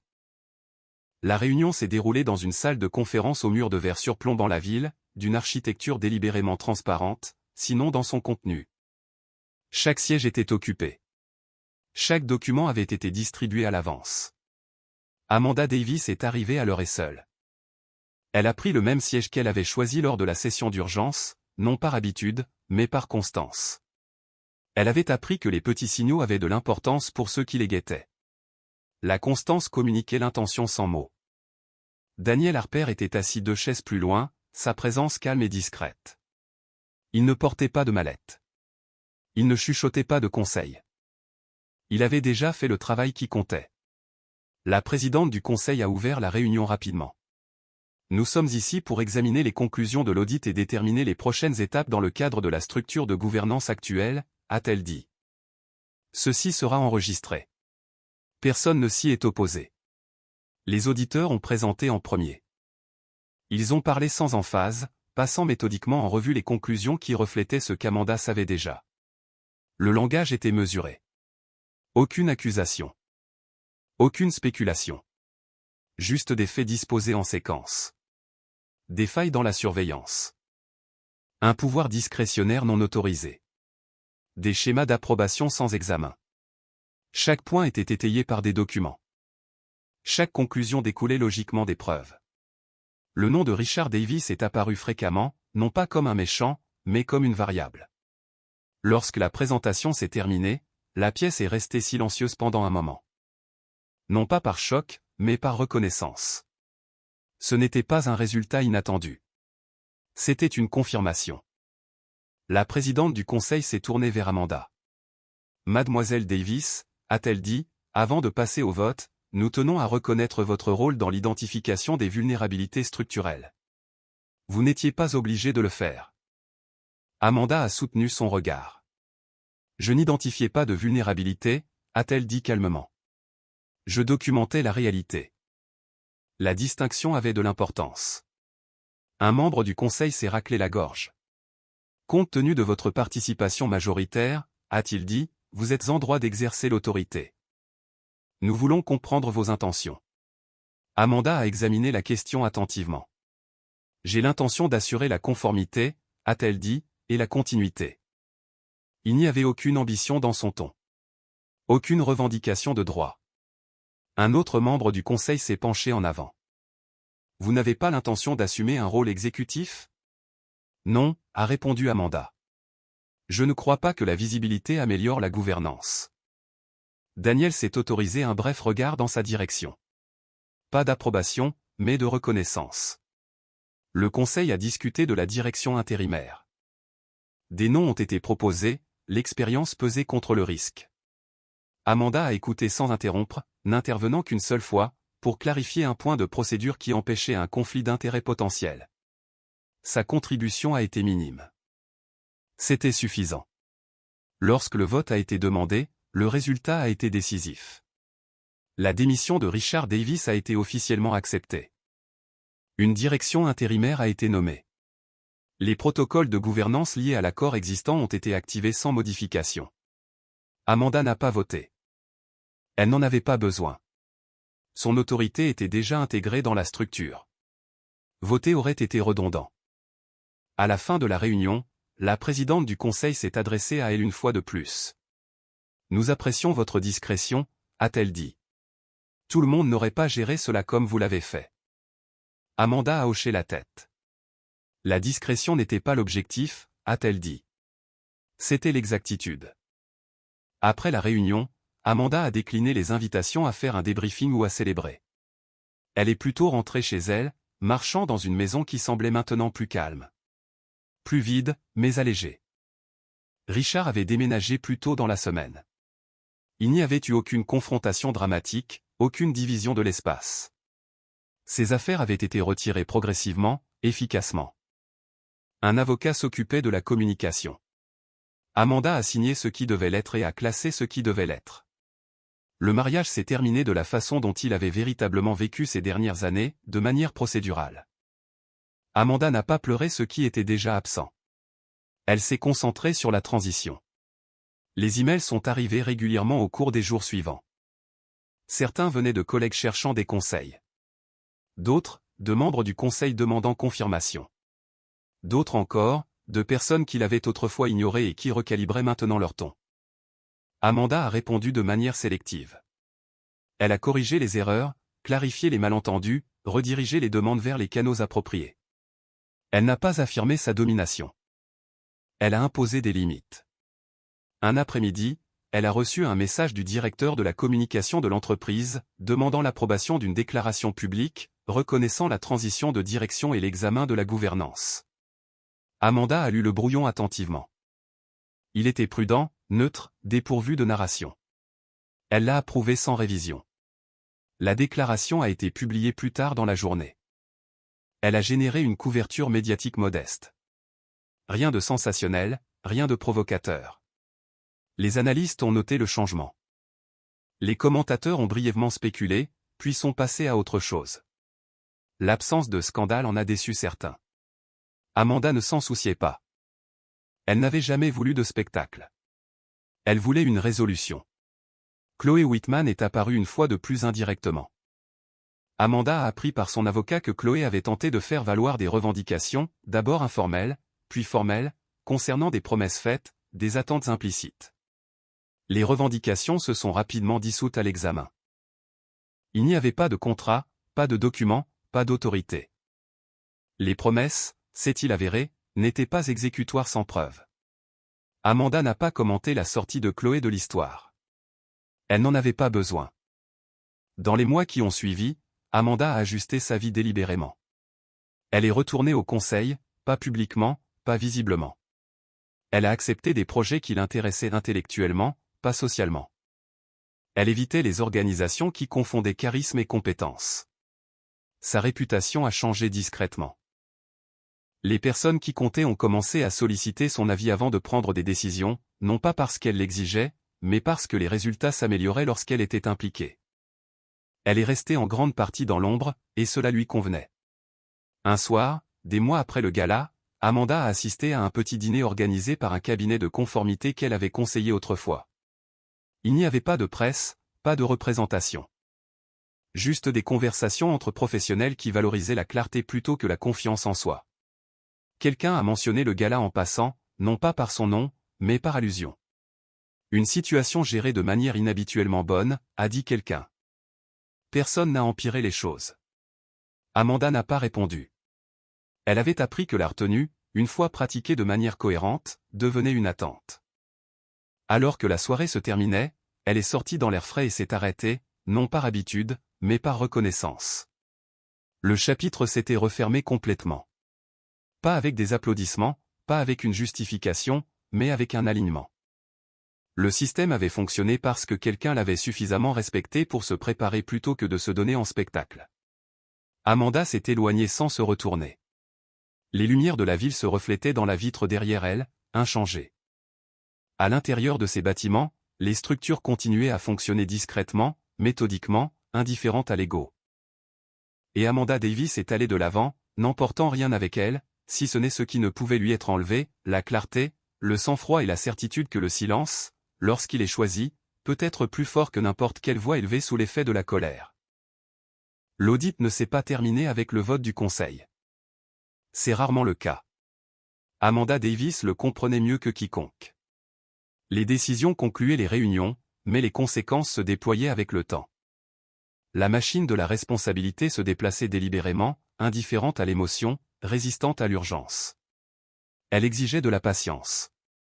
Une chose qu'Amanda avait cultivée bien avant que la patience ne devienne nécessaire. Les demandes ont continué d'affluer. Les régulateurs ont demandé des éclaircissements sur les transitions structurelles. Les conseillers externes ont demandé la confirmation des échéanciers. Les institutions financières ont demandé des dossiers d'autorisation mis à jour. Chaque demande suivait un chemin prévisible. Et Amanda répondait avec la même précision qu'elle avait appliquée depuis le début.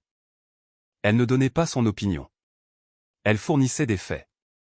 Daniel Harper coordonnait les réponses efficacement, filtrant ce qui nécessitait l'attention d'Amanda et ce qui ne la nécessitait pas. Ils se parlaient rarement maintenant. Il restait peu de choses à élaborer en termes de stratégie. La structure tenait bon. Le dossier se suffisait à lui-même. Un matin, Amanda a reçu un avis officiel confirmant que l'audit s'était élargi. Non pas à cause de ses actions, mais à cause de schémas qui avaient fait surface de manière trop évidente pour être ignorés. L'examen incluait désormais les comptes des filiales et les approbations historiques liées au mandat de Richard. Amanda a lu l'avis attentivement. Elle n'a ressenti aucune satisfaction. L'élargissement signifiait un examen minutieux. Un examen minutieux signifiait une exposition. L'exposition, bien que nécessaire, était rarement confortable pour les personnes impliquées. Elle a autorisé la coopération sans réserve. Un accès total, a-t-elle ordonné à Daniel. Aucune restriction. Daniel a hoché la tête. C'est cohérent, a-t-il dit, et attendu. La phrase est restée gravée dans son esprit. La cohérence était devenue une attente. Cela, réalisa-t-elle, était peut-être le changement le plus important de tous. Dans les semaines qui ont suivi, l'absence de Richard au sein de l'entreprise est devenue permanente. La direction intérimaire a stabilisé les opérations. Le conseil d'administration a lancé des réformes de gouvernance à long terme, invoquant la nécessité d'une surveillance plus claire et de structures de responsabilité définies. Amanda n'a participé que lorsqu'on le lui a demandé. Elle a refusé un siège au conseil. La décision en a surpris certains.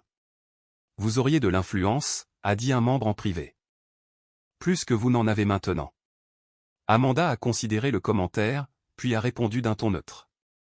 L'influence n'est pas mon objectif. L'intégrité l'est. Elle préférait la distance.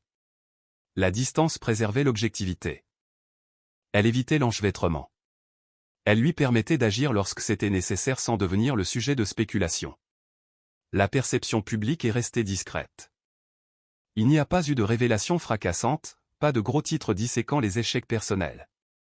Les analystes se sont concentrés sur les leçons de gouvernance plutôt que sur les fautes individuelles. Le récit, tel qu'il était, s'articulait autour des systèmes, pas des personnes. Amanda a trouvé cela approprié. Un après-midi, des mois après le gala, elle a rencontré Richard de manière inattendue. C'était dans un café près d'un bâtiment pour lequel elle faisait du conseil, un terrain neutre, non planifié. Il avait l'air différent. Pas diminué exactement, mais dépouillé de sa représentation. Il s'est levé quand il l'a vu, l'incertitude visible dans la pose avant qu'il ne parle. Amanda, a-t-il dit. Elle a hoché la tête en signe de reconnaissance, ni surprise ni déstabilisée.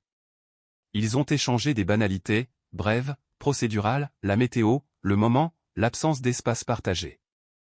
Puis Richard a hésité. Je voulais dire. A-t-il commencé, puis il s'est arrêté. Il a recalibré. Je n'ai pas compris ce que tu faisais, pas avant qu'il ne soit trop tard. Amanda a écouté. Je pensais que le silence signifiait que tu avais fini de te battre. Il a continué. Je ne réalisais pas que tu ne te battais pas du tout. Amanda a considéré ses mots. Je ne le faisais pas, a-t-elle convenu. Je me préparais. Il a hoché la tête lentement. Je le vois maintenant. Il n'y a pas eu d'excuse. Il n'y a pas eu de tentative de réconciliation. Il y a eu une reconnaissance.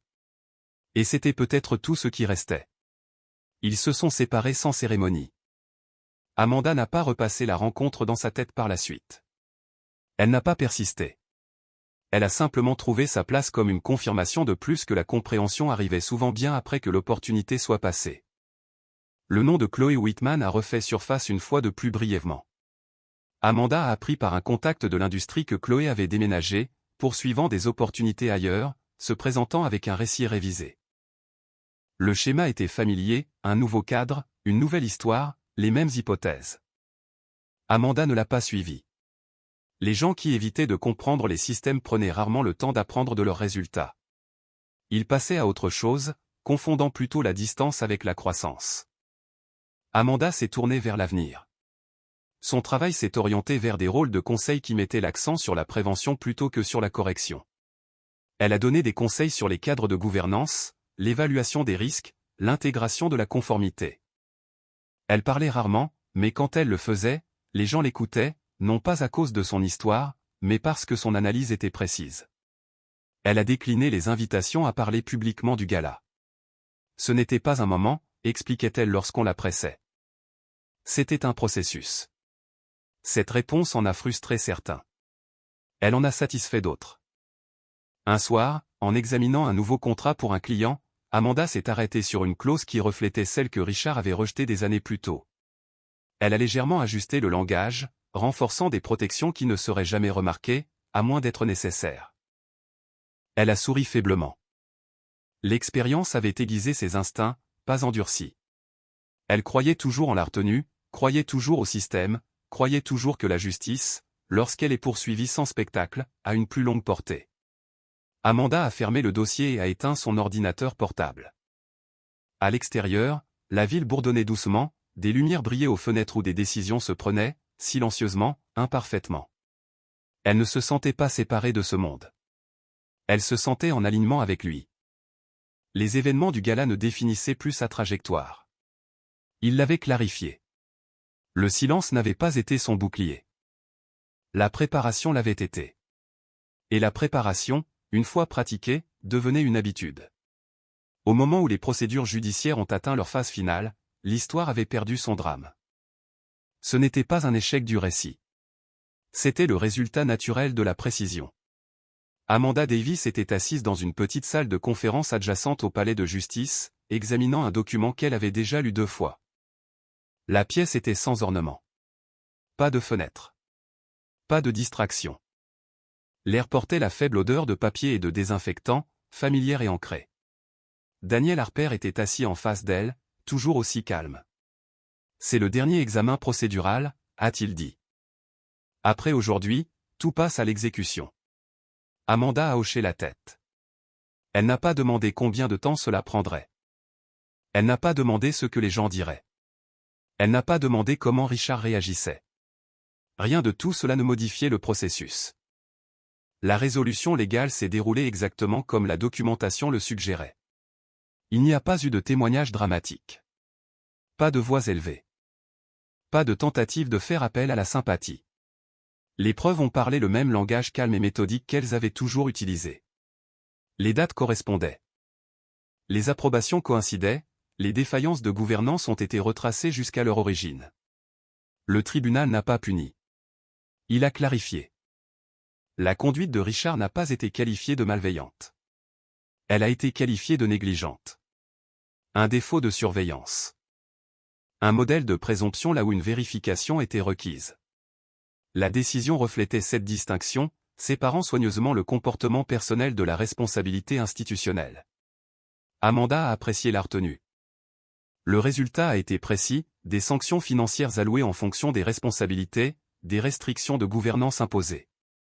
Et la reconnaissance formelle de la validité des accords de restructuration. Rien de plus. Rien de moins. Quand ce fut terminé, Daniel a fermé son dossier. Cela conclut la chose, a-t-il dit. Amanda a expiré, non pas de soulagement, mais d'achèvement. À l'extérieur du palais de justice, il n'y avait pas de journalistes qui attendaient. Pas de caméra. L'absence semblait intentionnelle, presque respectueuse. Ce n'était pas un spectacle destiné à la consommation publique. C'était une correction effectuée au sein du système par le système. Daniel a marché avec elle jusqu'au trottoir. « Vous avez géré cela exactement comme cela devait être géré ?» a-t-il dit. La plupart des gens ne le font pas. Amanda l'a regardé. La plupart des gens confondent la justice avec la visibilité, a-t-elle répondu. Il a souri légèrement, et la visibilité avec le pouvoir. Ils se sont séparés sans cérémonie. Amanda est rentrée chez elle en conduisant dans des rues familières, s'arrêtant à un feu rouge où elle avait attendu des années plus tôt, distraite par un appel téléphonique de Richard au sujet d'un accord dont il était certain du succès. Elle se souvenait de la façon dont elle avait écouté, offert des mises en garde, et avait été rejetée avec un rire. Le souvenir ne piquait pas, il clarifiait. À la maison, Amanda a trié une dernière pile de documents marqués pour l'archivage. Elle les a étiquetés soigneusement, notant les dates et les résultats, puis a scellé la boîte. Elle serait stockée avec d'autres dossiers, non pas comme un rappel de conflit, mais comme référence. Les leçons appartenaient au contexte. Ce soir-là, elle a reçu un message de la présidente du conseil. Merci de votre coopération tout au long de ce processus. Les réformes que nous avons mises en œuvre empêcheront une exposition future. Votre discrétion a rendu cela possible. Amanda a répondu par une seule phrase. Je suis heureuse que la structure est tenue. Plus tard dans la nuit, elle s'est assise sur son balcon, la ville s'étalant sous ses yeux dans une lumière tamisée. Les sons étaient lointains, la circulation, les voix, le mouvement. La vie continuait, indifférente à la conclusion à laquelle elle venait d'arriver. Elle a pensé brièvement à Chloé, non pas avec ressentiment mais avec compréhension. Chloé avait confondu proximité et pouvoir, attention et autorité. Elle avait agi bruyamment dans un système qui récompensait la préparation. Le résultat n'avait pas été cruel. Il avait été inévitable. Amanda a aussi pensé à Richard, non pas comme l'homme qu'il était devenu, mais comme l'homme qu'il croyait être. La confiance l'avait mené loin. Elle l'avait aussi aveuglé. Cela, Amanda le comprenait, n'était pas rare. Ce qui était rare, c'était de choisir la retenue quand la réaction était plus facile. Amanda n'avait rien gagné. Elle avait préservé l'alignement. Et l'alignement, elle le savait, était plus silencieux que la victoire, mais bien plus durable. Dans les jours qui ont suivi, la vie a repris pleinement sa routine. Son travail a continué. Ses journées sont restées structurées. Ses soirées étaient calmes. Il n'y avait pas de vide là où le conflit avait été. Il y avait de l'espace. De l'espace pour choisir délibérément. Un après-midi, une jeune consultante qu'elle encadrait lui a posé une question. « Comment savez-vous quand il faut parler ?» a demandé la femme. Et quand rester silencieuse? Amanda a réfléchi. Quand le silence protège la vérité, a-t-elle dit lentement, ce n'est pas de la faiblesse. Quand le fait de parler la déformerait, ce n'est pas du courage. La femme a hoché la tête, pensive. Amanda n'a pas développé. Elle avait appris que la sagesse, comme la justice, n'avait pas besoin d'être persuasive. Elle devait être exacte. Alors que la nuit s'installait à nouveau sur la ville, Amanda a fermé son ordinateur portable. Et a éteint les lumières. Il n'y avait plus rien à résoudre. Le système avait parlé. Et pour une fois, il avait parlé clairement. Amanda Davis a quitté le palais de justice sans s'arrêter. Il n'y avait aucun instinct pour s'attarder, aucun désir de marquer le moment. Elle avait appris que les fins ne nécessitaient pas de cérémonie pour être réelles.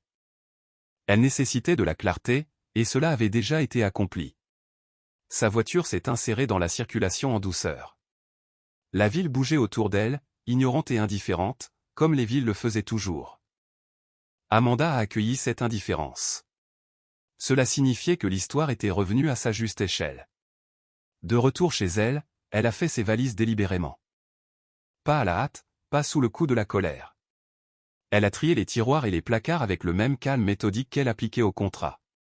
Les objets étaient catégorisés, ce qu'il fallait garder, ce qu'il fallait lâcher, ce qui n'avait plus d'utilité. La maison ne semblait pas lourde de souvenirs. Elle semblait transitionnelle, comme un endroit qui avait rempli sa fonction. L'absence de Richard s'était installée dans la permanence. Il ne l'avait pas contacté depuis leur brève rencontre quelques semaines plus tôt. La correspondance juridique circulait par l'intermédiaire d'avocats, dépouillés d'émotions, concentrés sur la logistique. La division des biens a été simple. Il n'y avait pas de différend valant la peine d'être prolongé, pas d'argument valant la peine d'être réexaminé. Amanda a signé les documents finaux sans hésitation. Le mariage s'est terminé discrètement. Elle a remarqué, alors qu'elle plaçait les pages signées dans une enveloppe, que ses mains ne tremblaient pas. Il n'y avait aucun sentiment de perte attaché au mouvement, seulement de la finalité. Le mariage, a-t-elle réalisé, s'était conclu bien avant que la paperasse n'ait commencé. C'était simplement l'alignement qui rattrapait la réalité. Dans les jours qui ont suivi, Amanda a fait de petits changements. Elle a ajusté son emploi du temps, décliné des invitations qui ne l'intéressaient plus, accepté un rôle de conseil à court terme qui l'éloignerait de la ville pendant plusieurs mois. Non pas comme une fuite, mais comme un mouvement. Elle a informé Daniel Harper de ses plans. « Vous n'aurez plus besoin de moi », a-t-elle dit. Mais si quelque chose se présente, vous savez où me joindre. Daniel a souri légèrement. Je doute que quoi que ce soit arrive, a-t-il dit. Vous avez bouclé la boucle. Amanda n'a pas répondu au compliment. Elle n'avait jamais considéré l'achèvement comme une réussite. C'était simplement une responsabilité remplie. Avant de partir, elle a visité l'entreprise une dernière fois, non pas pour affirmer son autorité, mais pour assurer la continuité. La direction intérimaire avait stabilisé les opérations. Les réformes de la gouvernance étaient en cours de mise en œuvre. Les procédures qui avaient été autrefois ignorées étaient maintenant suivies avec soin. Elle a traversé le bâtiment sans être remarquée. Le personnel l'a salué poliment, certains avec reconnaissance, d'autres sans. Elle le préférait ainsi. La visibilité n'avait jamais été son objectif. L'efficacité l'était. Dans une salle de conférence calme, elle a rencontré brièvement le PDG par intérim pour confirmer les détails de la transition. La conversation a été courte, factuelle, efficace. Tout est en place, lui a-t-il assuré. Nous n'aurons pas besoin d'une implication supplémentaire. C'est le but, a répondu Amanda. Alors qu'elle quittait le bâtiment, elle s'est arrêtée brièvement dans le hall, non pas pour réfléchir à ce qui s'y était passé, mais pour reconnaître ce qui allait continuer sans elle. Les systèmes ne nécessitaient pas de tutelle une fois correctement alignés.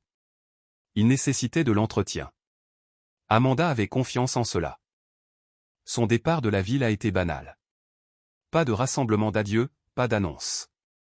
Elle a embarqué sur un vol avec un seul bagage à main et un livre qu'elle avait l'intention de lire depuis des mois. Alors que l'avion décollait, elle a regardé par le hublot une fois, non pas avec nostalgie mais avec sens de l'observation. La ville s'est éloignée dans l'abstraction. À sa destination, Amanda s'est installée dans une routine qui lui a semblé plus légère. Ses journées étaient structurées mais flexibles. Son travail était stimulant sans être consumant. Ses soirées étaient calmes. Elle marchait plus, lisait plus, pensait moins aux résultats et plus au processus. L'absence d'une vigilance constante l'a surprise. Elle ne s'était pas rendue compte de l'attention qu'elle avait consacrée à surveiller les comportements, à anticiper les conséquences, à préparer les imprévus. Avec la disparition de cette nécessité, elle a trouvé de l'espace là où la tension avait autrefois vécu. Elle ne l'a pas rempli immédiatement. Elle l'a laissé exister, un soir, alors qu'elle se promenait le long d'un chemin de rivière près de sa résidence temporaire. Amanda a croisé un groupe de personnes qui se disputaient bruyamment. Leur voix portait sur l'eau, aiguë et insistante. Elle a ralenti brièvement, écoutant non pas le contenu, mais la cadence. De l'urgence sans direction. De l'émotion sans structure. Elle a continué à marcher. Le contraste lui a semblé constructif. Des semaines ont passé. Amanda recevait occasionnellement des mises à jour de Daniel, confirmation de routine. Avis finaux, fermetures administratives. Chaque message était plus court que le précédent. Finalement, ils ont cessé complètement. Cela aussi était approprié. Le chapitre était clos. Un après-midi, Amanda a reçu un email d'un ancien collègue lui demandant si elle envisagerait de retourner dans l'entreprise en tant que conseillère. Elle l'a lu attentivement. Elle a refusé, non pas parce que la demande était déraisonnable, mais parce que le moment était mal choisi. Revenir suggérerait des affaires inachevées. Amanda n'en avait aucune. Elle a répondu par une recommandation à la place, quelqu'un de compétent, d'expérimenté et libre de tout historique. Le collègue l'a remercié. Amanda a fermé le message et n'y a plus repensé. Elle avait appris que s'éloigner était parfois la décision la plus responsable possible. Alors que son temps dans la nouvelle ville touchait à sa fin, Amanda a réfléchi non pas au gala, non pas à la gifle, non pas au moment public sur lequel d'autres auraient pu faire une fixation, mais à la séquence qui y avait mené. Préparation. Documentation. Retenue. Les choix qui comptaient avaient été faits bien avant que quiconque ne regarde. Lors de sa dernière nuit, elle s'est assise près d'une fenêtre ouverte en écoutant la circulation lointaine, et le doux bourdonnement de la ville qui s'endormait. Elle n'a ressenti aucun désir de retourner à ce qui avait été. Elle se sentait prête pour ce qui allait suivre. Amanda a refait son sac, plus léger cette fois. Lorsqu'elle a éteint la lumière, la pièce a plongé dans l'obscurité sans résistance. Certaines fins n'exigeaient pas de reconnaissance. Elles vous permettaient simplement de partir. Amanda Davis est retournée en ville des mois plus tard, discrètement. Il n'y a pas eu d'annonce de son arrivée, aucun sentiment de retour comme une reconquête. Elle n'est pas revenue pour récupérer quoi que ce soit qui avait été perdu. Elle est revenue parce que sa vie, enfin libérée de structures inachevées, avait l'espace pour choisir. La ville avait la même apparence. Les bâtiments de verre reflétaient le ciel. La circulation suivait des rythmes familiers. Les gens se dépêchaient avec un but, ignorant de la fréquence à laquelle le but était confondu avec l'urgence. Amanda la traversait sans résistance, ni détachée ni absorbée, simplement présente. Elle s'est installée dans un appartement plus petit cette fois. Moins d'espace, moins de pièces, des frontières intentionnelles. Le mobilier était minimaliste, choisi pour sa fonction plutôt que pour l'impression qu'il donnait. Tout ce qu'elle possédait avait une place, et rien n'y restait sans raison. Cela, elle l'a découvert, était la paix. Le travail a repris naturellement. Les clients l'ont contacté via des canaux professionnels, attirés non pas par la réputation mais par les résultats. Amanda acceptait les projets de manière sélective, privilégiant ceux qui mettaient l'accent sur la prévention, les systèmes qui détectaient les problèmes tôt, les structures conçues pour résister à l'ego plutôt que d'en dépendre. Elle ne faisait pas sa propre publicité. Elle n'en avait pas besoin. Ses journées sont devenues prévisibles dans le meilleur sens du terme. Les matins commençaient par la lecture. Les après-midi par un travail qui exigeait de l'attention mais pas de performance. Les soirées étaient réservées à la marche silencieuse, à la cuisine. Parfois à rien du tout. L'absence de conflit n'était pas ennuyeuse. C'était réparateur. De temps en temps, Amanda pensait au gala, non pas comme un souvenir émotionnel, mais comme un point de repère. Non pas à cause de la gifle, mais à cause de ce qui avait suivi. La façon dont le bruit s'était effondré dans la procédure. La façon dont la vérité avait fait surface sans avoir besoin de sa voix. Elle comprenait maintenant que le moment dont les gens se souvenaient le plus vivement n'était jamais celui qui comptait le plus. La gifle avait été visible. La préparation avait été décisive. Le temps a renforcé cette distinction. Richard Davis a perdu de sa pertinence sans faire de bruit. Son nom est apparu brièvement dans les mises à jour de l'industrie, liées aux réformes de conformité et à la restructuration de la direction, puis a complètement disparu. Il n'a pas refait surface ailleurs avec une autorité renouvelée. Il n'a pas récupéré le récit. Il s'est ajusté. Cela, soupçonnait Amanda, avait été la partie la plus difficile pour lui, non pas la perte, mais le manque de pertinence. Chloé Whitman a disparu du paysage professionnel qu'Amanda habitait. Il y a eu des rumeurs, des témoignages de seconde main sur une réinvention dans des espaces inconnus. Rien de tout cela n'avait d'importance. Chloé avait toujours cru que la visibilité équivalait à la permanence. La réalité avait corrigé cette hypothèse. Amanda ne les a suivis ni l'un ni l'autre. Elle avait appris que le lâcher-prise n'était pas un acte de pardon ou de condamnation. C'était simplement le refus de porter ce qui ne servait plus à rien. Un après-midi, Amanda a reçu un mot écrit à la main d'une jeune associée qu'elle avait autrefois encadrée. La femme l'a remerciée, non pas pour une intervention, mais pour l'exemple. « J'ai appris qu'être préparée compte plus qu'être bruyante », disait le mot. Je ne le comprenais pas avant. Amanda a plié le mot soigneusement et l'a placé dans un tiroir. Cela, pensa-t-elle, était suffisant. Dans des moments plus calmes, Amanda réfléchissait à la facilité avec laquelle l'histoire aurait pu se dérouler différemment, à quel point il aurait été tentant de confronter, d'accuser, de riposter. À quel point il aurait pu être satisfaisant de parler dans cette pièce pour revendiquer publiquement un terrain moral. Mais la satisfaction était éphémère. L'exactitude perdurait. Amanda avait choisi de ne pas humilier, de ne pas dramatiser, de ne pas punir au-delà de ce que la procédure exigeait. Elle avait laissé les systèmes fonctionner sans interférence. Elle avait fait confiance à la structure plutôt qu'à l'impulsion. Ce choix, elle le savait, avait préservé quelque chose d'essentiel. Sa dignité. Non pas parce qu'elle avait été silencieuse, mais parce qu'elle avait été délibérée. Par une soirée lourde de l'air de l'été, Amanda a assisté à un petit rassemblement organisé par des collègues. Rien de formel, juste des conversations et des expériences partagées. À un moment donné, quelqu'un lui a posé une question qui s'est attardée plus longtemps que les autres. « Avez-vous déjà souhaité en avoir dit plus ?» a demandé la femme doucement. Cette nuit-là, Amanda y a réfléchi. « Non », a-t-elle répondu. « J'ai dit tout ce qui comptait. » La réponse lui a semblé complète. Plus tard, en rentrant seule à pied, Amanda est passée devant un bâtiment avec une salle de bal brillamment éclairée, visible par de hautes fenêtres.